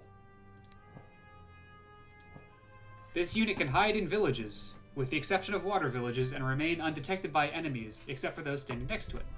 Enemy units cannot see this unit while it is in a village, except if they have units next to it. Any enemy unit that discovers this unit immediately loses all of its remaining movement. So it's like Ambush in the forest that the Avengers have, except less useful because there are usually less villages on a map than there are forests. But it's just another neat thing. Yeah.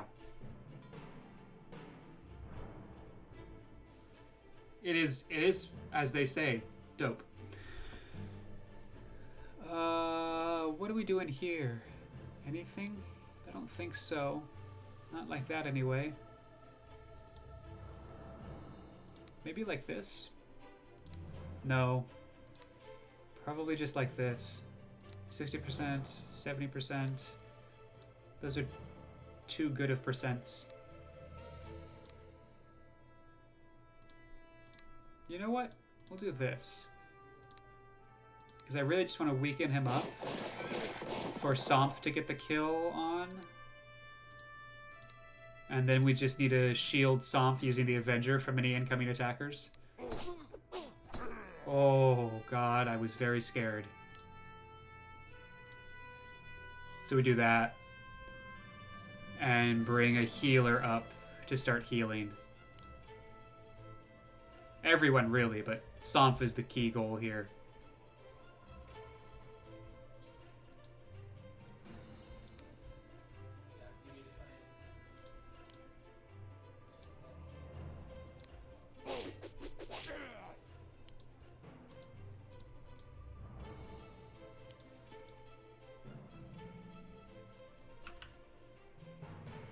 Okay, Somph is safe,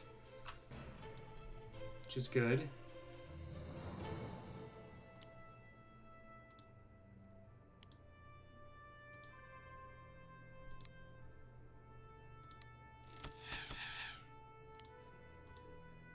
Love to miss all attacks.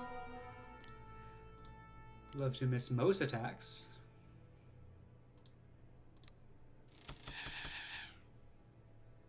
Man! Oh, we are not liking to hit this time round. Just all over.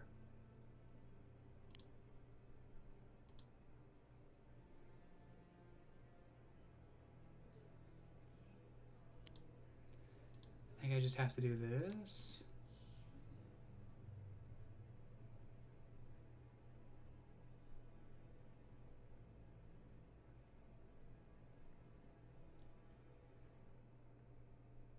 Because you're really not shielding him, so we have to go down and attack him. Yeah. There's always the possibility that you do exactly enough damage to kill him, but hopefully you'll miss one of your attacks, you know?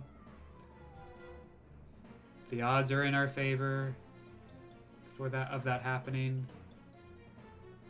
Alternatively, what happens if we go down here? How's the movement? He's stuck. So that effectively does the same amount of shielding for Somph, but we get to get an attack off on him. Let's do that. Trying to convince him that he needs to go away. Callans can get hit, and get hit hard. Like if he gets hit both times, that is 38 points of damage, which is enough to end our campaign. But there's nothing I can do about that except move someone else in the way. And I don't particularly want to lose my Sylph. So we just have to hope he doesn't hit twice? Is that... Are we in... No, we're not in a forest. We're just in standard 40%. That's not great. Gonna be honest. Alright. Cross your fingers, everybody.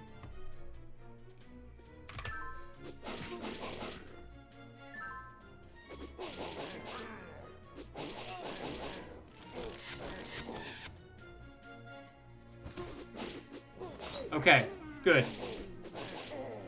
Good. Thank you, everybody, for crossing your fingers. Everything turned out okay for this turn.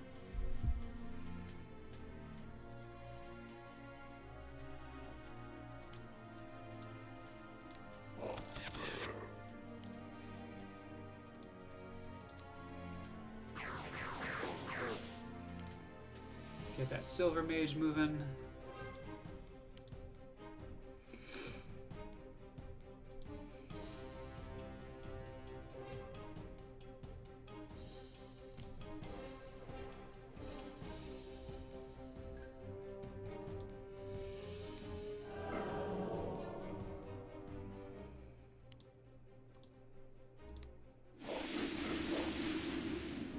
Perfect.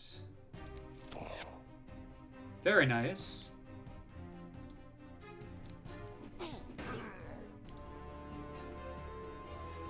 Bring you there to get healed.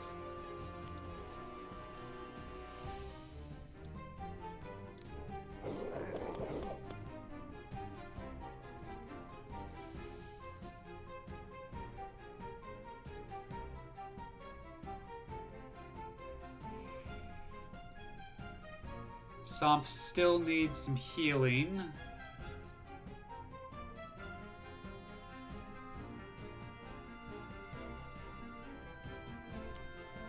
So let's do it like this. And we can do this.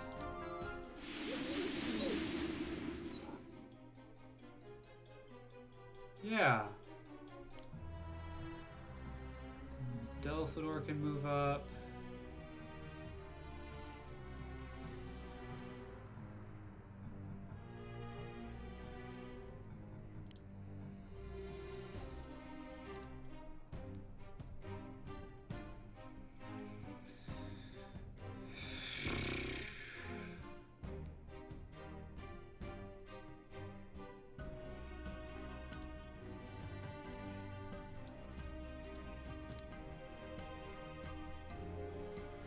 I mean,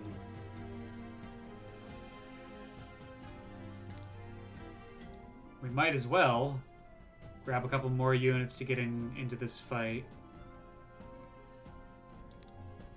2 more outlaws seems fine. Let's just map this out. 6 turns. So on the 6th, well, because it starts with the first turn is turn 2, so yeah, we're gonna be just fine. We're gonna have 1 turn to spare. This time for real, because I said that last time and then we went to the wrong place.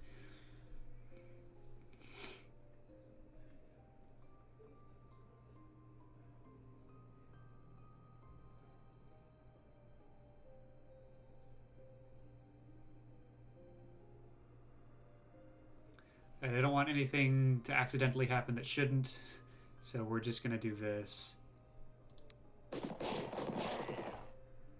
Double check that, yeah. We should be good here.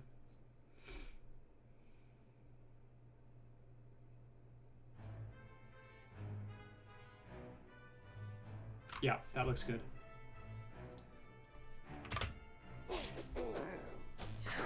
Oh, I looked at that map and I didn't expect that to happen. That's the one thing I didn't see coming. But it's okay, because he didn't die.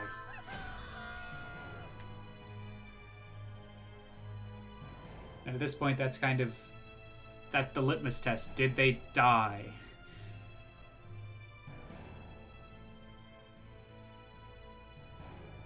If yes, bad luck. If no, keep going.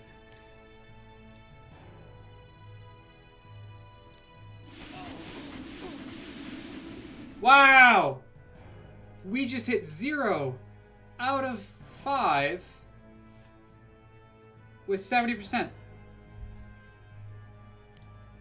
That's ridiculous.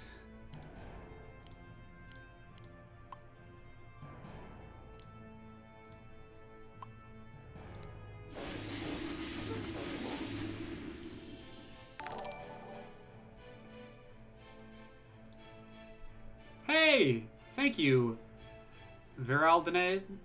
I missed that name, but thank you for the follow. I appreciate that.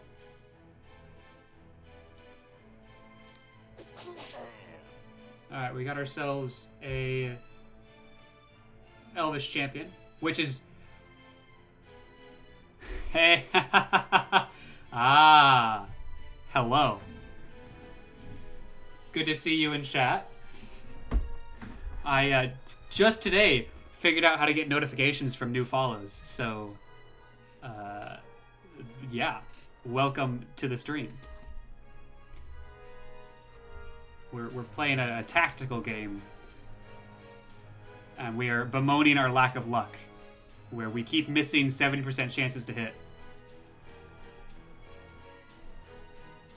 Well, now you are.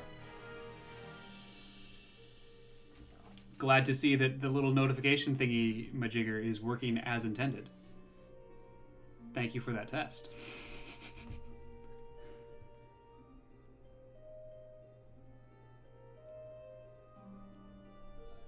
It was a tactical follow. Yes.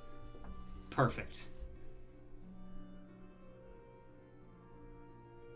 For testing reasons, obvious. Yes.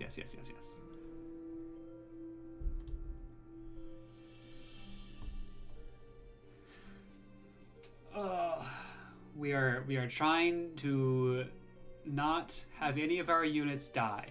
We're going for the no deaths here. So far, so good. But it's getting kind of iffy here. You are still too weak. Are you too weak? Well, if we get lucky, it won't necessarily matter. Yeah, so we do this. As long as we don't just straight die, we are protected from other attacks. It's like that. Is that like a tactical nuke? I think a tactical follow. Let's see, a tactical follow and a tactical nuke are at very different power levels. Vordy, I guess by your talking about boggles and mutate boggles, you're playing Magic at the same time that you're also watching my stream. So I have not been keeping up with the metagame of anything for about the last 9 months, since August. I didn't know that mutate made it into boggles. That's interesting. Or maybe it didn't, and that's why you have so many question marks.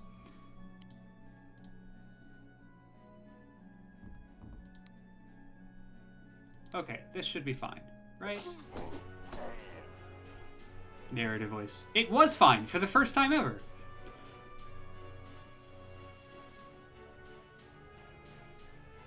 Okay, we need to get some tactical healing going on, I'll tell you that much.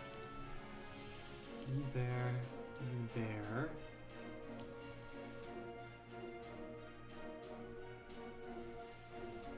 Oh, your opponent is just doing something very innovative, shall we say. Maybe that's the kindest way of putting that. I like this.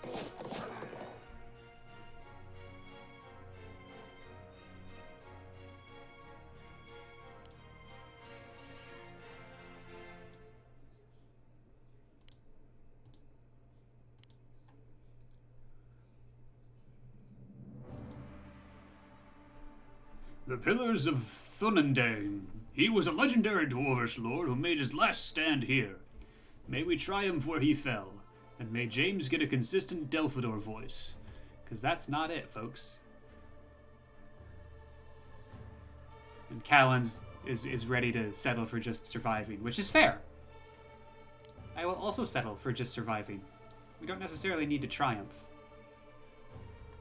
That's actually... Oh, it's deeper than I expected when I started to think about our current just worldwide situation.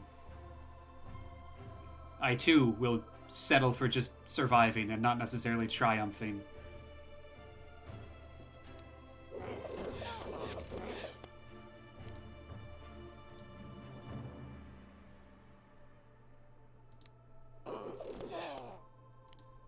Oh, interesting. We actually, because that ended our turn on the keep, we can afford another set of recalls. So we're actually getting most of our troops out here this time, which is really nice. So we'll get the Red Mage and the Druid. Might as well just make sure that everyone can stay alive by having more troops than our enemies. And then we're going to try and skirt around this lake to avoid the sea monster. And otherwise, we need to make it up to those great doors in the next couple of turns here.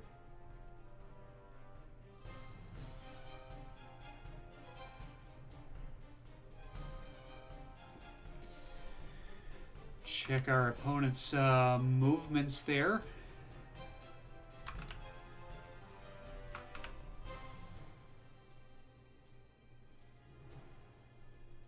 The one orc can hit some of our troops that are a little bit more on the weaker side, but it's a single level 1 orc, so we're not super worried about that. The crossbowman can get to our paladin, but again, they've only got 1 turn there, and the paladin can move much faster. And also, they'd be putting themselves on snow, which is gives us an 80% chance to hit on the crackback, which is really nice. This huntsman is not in a good way, but luckily there's also no enemies around him, so he'll survive for a little bit. Oh, I didn't realize that the troll was right there. That's probably fine. Okay, let's go for it. Oh! It just hit 3 40% in a row. Yikes. And now we have to move back because there's too many of them. Here's the question. Does this extend things any? No, it's still 4 turns. So this is turn 11, that's turn 12, 13, and on turn 14 we hit the doors. So imagine Boggles, except instead of enchantments, the opponent plays mutate creatures. It was odd. Yeah, that doesn't seem like it works. I'm gonna be honest.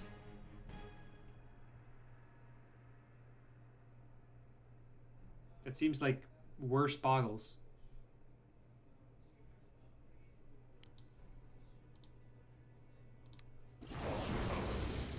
Ooh, ooh, ooh. That's a good setup.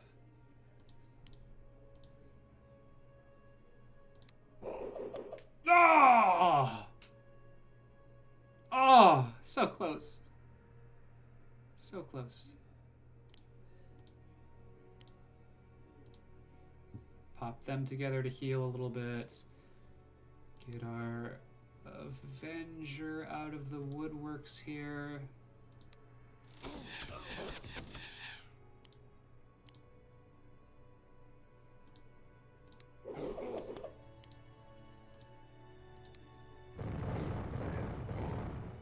Sure, we can leave everyone at like 6 health or less. We don't need to actually kill them. Recently, everyone seems to try to be playing Boggles in Standard, and it doesn't work out most of the time. Huh. I have not kept up with Standard for a long time. So, yeah, that's weird. I don't know what to say.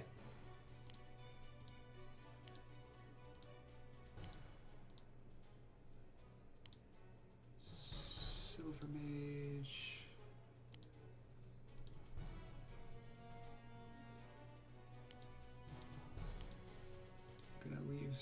come here. Ooh, Callens, you moved one too far. How far back can we go? Good. So you're going there. Callens, you go here. So we get a healer next to everyone.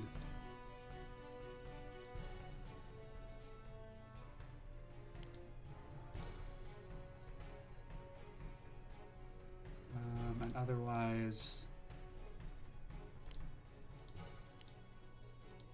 feeling pretty alright about that. Can't quite get to Uncle Somph, so that's nice. We'll have to move him next turn. None of them can reach. We've got some weird stuff happening here, I admit. You can get around in a bunch of different ways that I don't like.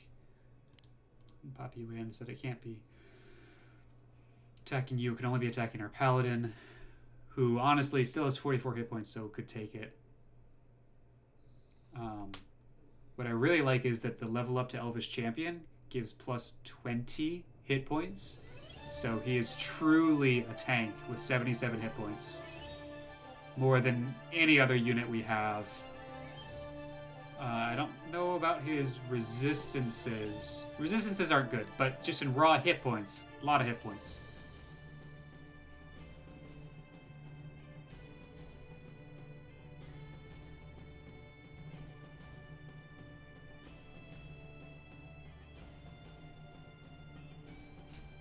Double check that I'm not missing something obvious here. All right, let's see what happens.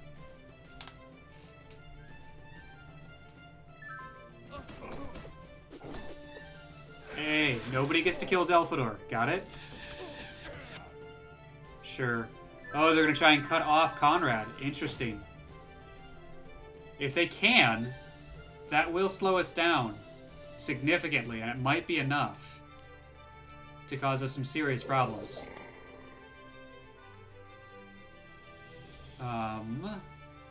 Which means that we need to kill this archer to get Haldiel to start running up as support.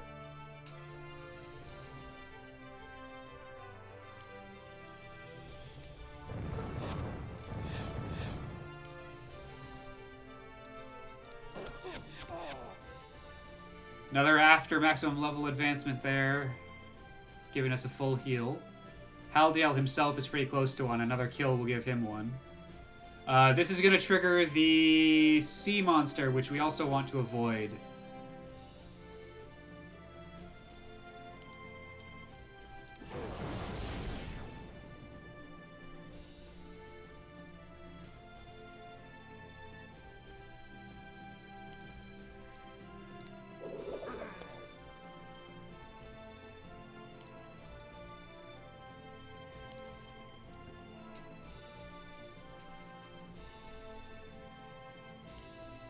We could also send the Sylph up because of flying and 7 movement. She might be able to make it.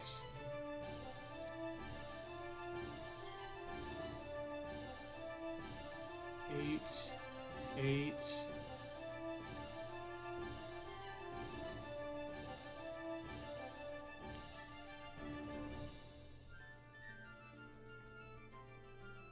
I mean, let's see what we can do here. You also have 8 movement. We'll get some support going on up there.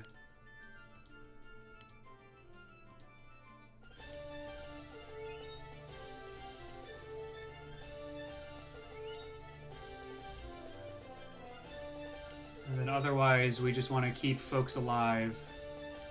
That is the name of the game. Don't lose more units than we already have.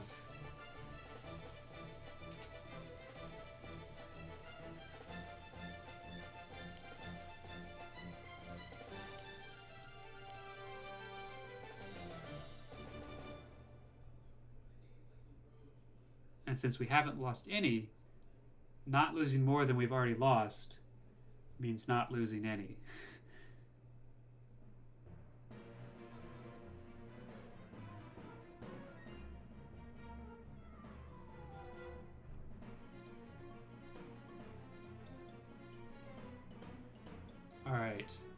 So I'm gonna not actually have him have a set path at this point because I don't know how we're gonna get cut off or what's gonna happen next.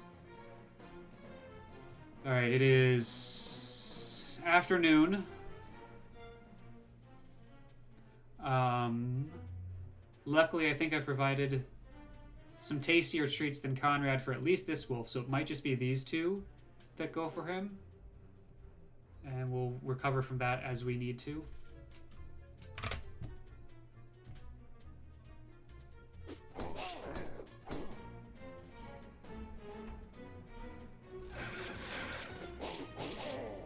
Nice. Alright, looks like they both... Everyone went for him. But... that is going to be okay because of this. We can kill him, which means... Oh, zone of control is still being annoying. This is... Oh, no, this is fine, because he needs 8 experience to level up, so he'll get a full heal. Perfect. So the cuttlefish comes out, a monster was hiding in the lake, the legend was true. Kill, level up, full heal, Conrad moves forward. Perfect.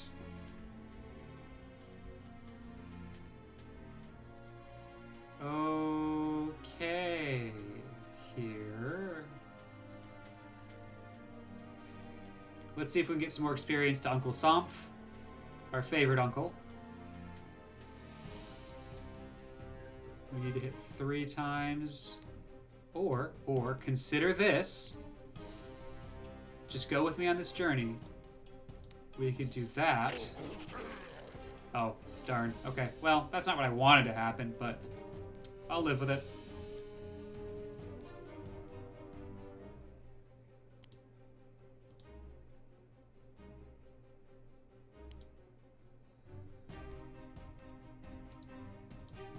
To get a little bit closer to me before I start really trying to do some damage there, but we can get up here.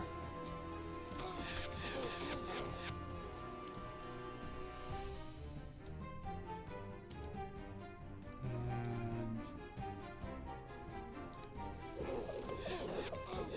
keep her going. That's good. Bring our healer down. I mean, we just have a mass of troops here that I don't particularly want to break just yet. Honestly, I don't think we need to. Like, we're going to get there next turn, and there's nothing they can do to stop us. And I don't think they can cause us enough damage to where I feel really bad about us having lost someone important. So next turn is going to be about maximizing experience, and then we end the scenario. For instance, if we can set up Uncle Somph to take the kill on that level 2 crossbowman, he can get 16 experience, which is going to set him up very nicely to become a level 3 highwayman, if not actually push him over immediately. It will push him over immediately. So we just need to be careful about how we do that setup.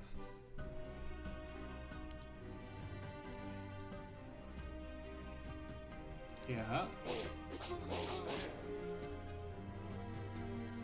20.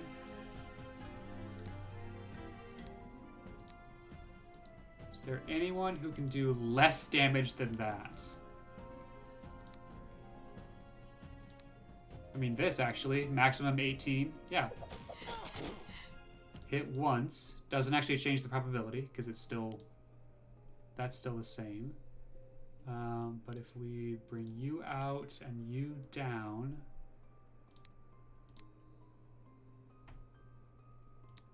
Or this, 12.5%, 25%. We'll go for the 12.5%. Perfect. Now we just need to hit once. Nice, and we got a loyal highwayman with 71 hit points. He is loyal and strong, as opposed to Enoch, who is quick and intelligent. Wow, that's a big difference in hit points, just from being strong. Interesting. Other than that, other units we want to gain some experience include this friendo here, who can't make it down far enough to get experience. And otherwise, it's units that have already taken actions this combat, so they can't move. So, that being the case, we're just going to end it and move on to the next scenario. The doors, they can be moved. Quickly now, let us slip inside and hope the dwarves do not object. And that the orcs do not follow. Pray that we live to see sunlight again. But Conrad's party was not alone in entering the caves. Whew! We made our way through the dangerous fog of the mountains, and now there is all this chaos before us. Come on, men! We must make it to the caves that lie ahead of us! So Lassar is still following us. With her royal guard, which are real tanks. Like, look at that. 75 hit points. And also some reasonable resistances. Okay, then. Moving up to the dwarven doors. Or inside the dwarven doors, I should say. That lady is still here? Jeez, yeah, she's nothing if not persistent. Remember, we know that she is Queen Ashavir's daughter, and we know that getting the Scepter of Fire cements the one true ruler of Wesnoth, so she's determined to beat us to that scepter. And, you know, we seem to know where we're going, so she's kind of following us, but she's not going to give up.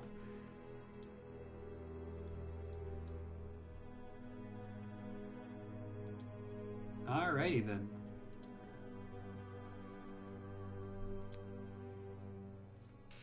It's so dark in here, I can hardly see. Oh, we got the standard amazing cavernous music. It is dark indeed. We shall have to light torches and tread slowly and carefully. It may be that there are still dwarves down here who can aid us. We spent the whole stream on one level. Hey, to be fair, we had to do that level 3 different times. Once because we made some poor decisions, and the second and third time because we didn't know what the game was telling us. The game kept moving the goalposts. Indeed, we elves do not fare well in these dark pits. So, we need to find the dwarves. And that's it. There's no turn limit, and we get to keep all the gold. However, notice we don't get to recruit anyone. It's just the 3 of us. So that's why we spend some time making sure that our leaders have decent levels.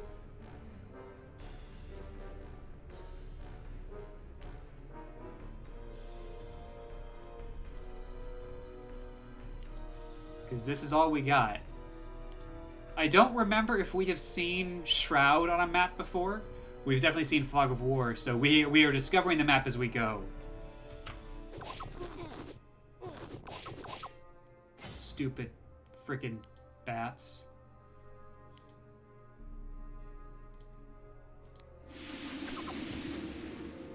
I happen to remember enough about this that I'm going to just keep us moving forward as quickly as I can.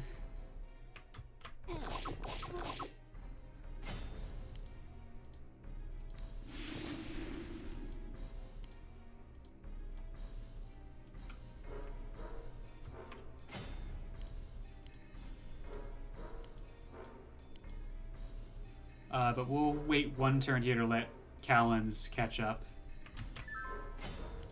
Give us a quick heal.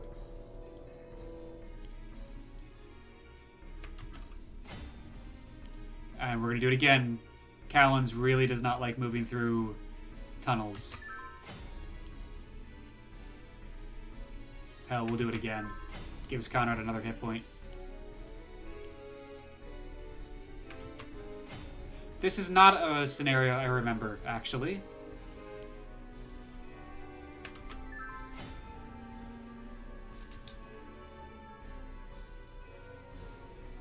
Yeah, I was gonna say, do I need to go copy some clips, Floors? That is a reference that escapes me. Oh, we found a dwarf. Who are those that approach? Surface dwellers, on your guard, men! We come in peace, friends. We come in peace. Oh, do ya? I see that you are accompanied by elves. Can we dwarves not live in peace without the treacherous elves coming to bother us? Why such harsh words, dwarf? Elves have never done you any harm. Never done us any harm? Why, I was there myself when the elves refused to honour our alliance. Many dwarves were slaughtered and you cowardly elves did nothing to help. You go too far. I am Callan's, a mighty elvish lord. How dare such as you, snivelling in his tunnel, call me a coward? Peace, friends, peace. We must not fight amongst ourselves, for the evil orcs roam the lands above us. Very well. Explain your presence here then, human. Who are you? Why have you risked life and limb to come to Nalga, home of the dwarves? Yes, fuck the elves is a go. Yeah, it is. Well, we have come so that an heir may claim his inheritance, that a king may claim his throne. We seek the scepter of fire. James, this voice takes me back to your speech prose piece that I died in. Oh my god. Wow. You're taking me back 4 years to the bubbling, boiling cauldron of oil that was very much not. That was such a fun piece to do. The scepter of fire? Are you out of your minds? Surely you speak in jest. We jest not, friend. We seek the scepter of fire. We seek the help of the dwarves in finding it, but know that we will find it, whether you help us or not. You speak foolishness. No one even knows if the scepter of fire still exists. And who is this heir, this king that you speak of? I am, sir. You! This boy that stands before me is the king of Wesnoth? I haven't heard such a laugh in such a long time. And who are you, old man? Oh, shit. You know what's coming next, boys and girls and people who aren't either. I am Delphador. Delphador the Great, Archmage to King Garrod and protector of his heir. You are Delphador. I saw Delphador when I was but a young dwarf, and I will tell you, old man, you are not Delphador. Men, take these liars out of my sight. Delphador perished many years ago. Get ready, folks. I am Delphador the Great. Tremble before my wrath. With no real cutscene or any neat animation, but you can imagine what happened there. You really are Delphador. But we had news that you were dead years ago. They thought I was dead. They hoped I was dead. Yet still I live. And you really think that you can find the scepter of fire? Yes, I do. If you help us, friend, all the treasures of Nalga that we find are yours. We want only the scepter. It will be dangerous, make no mistake about that. Dwarves will be killed, perhaps many dwarves. But surely it is better than hiding from the orcs like worms. You are right, friend.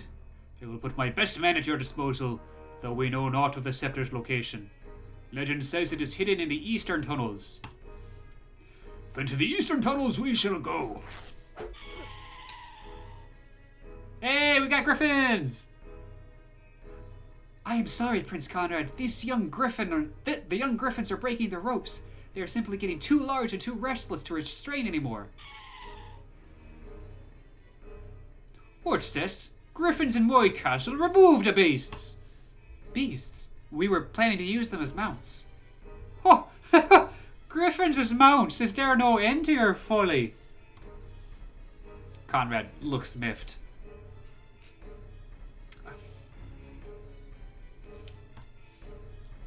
Well, if you must go on with this mad scheme, I shall supply my own Supply you with my own troops as riders. A frail human, or worse, an elf, would never be able to handle their violent instincts. Callans looks miffed. The dwarves are assholes? I don't know about that. They just... They're crude. I don't know about assholes. They're not worse than the elves. The elves are arrogant. And I think that's worse. The dwarves are cocky, sure, but they're not arrogant. You know, there's a difference. It's subtle. Temper your anger. Lord Relgorn's manner may be rough, but surely there's nothing wrong with his suggestion. Well, I suppose.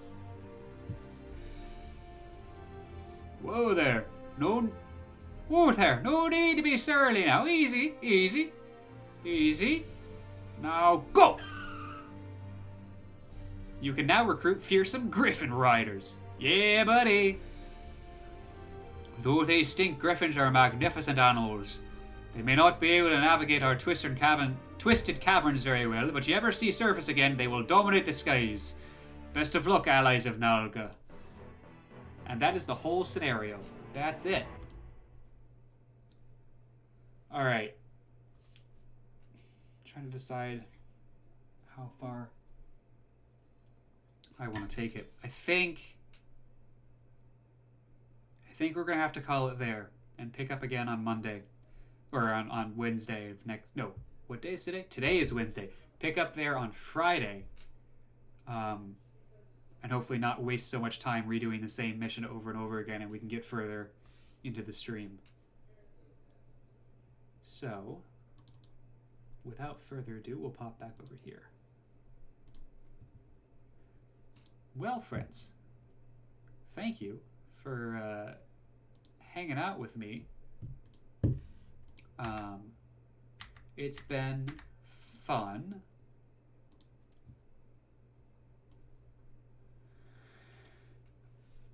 I've certainly had a good time. I'm glad to see that the little bits of software backend that I was able to add in worked out. So we got the alert for a new follow from someone who should have been following me a while ago.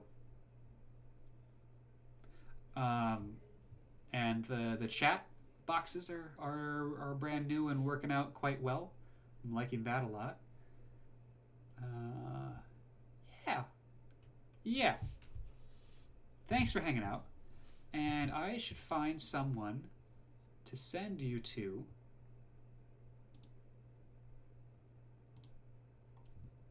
And we can raid someone else's channel and keep the good stream times going, you know? Let's see who's online right now.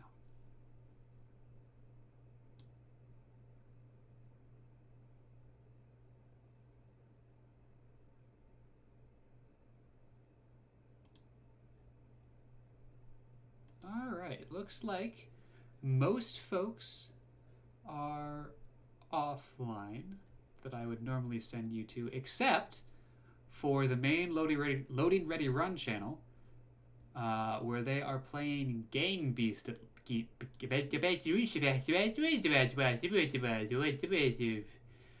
They are playing Gang Beasts, it looks like, although it also looks like they might be wrapping up.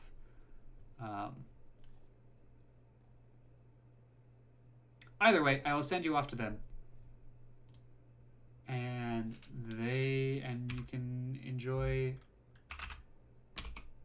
them if they're still playing, and if they're not, well, you can watch their VOD. They're good. They are good people. They are very good people if you don't already know them. I think most of you do already know them, though.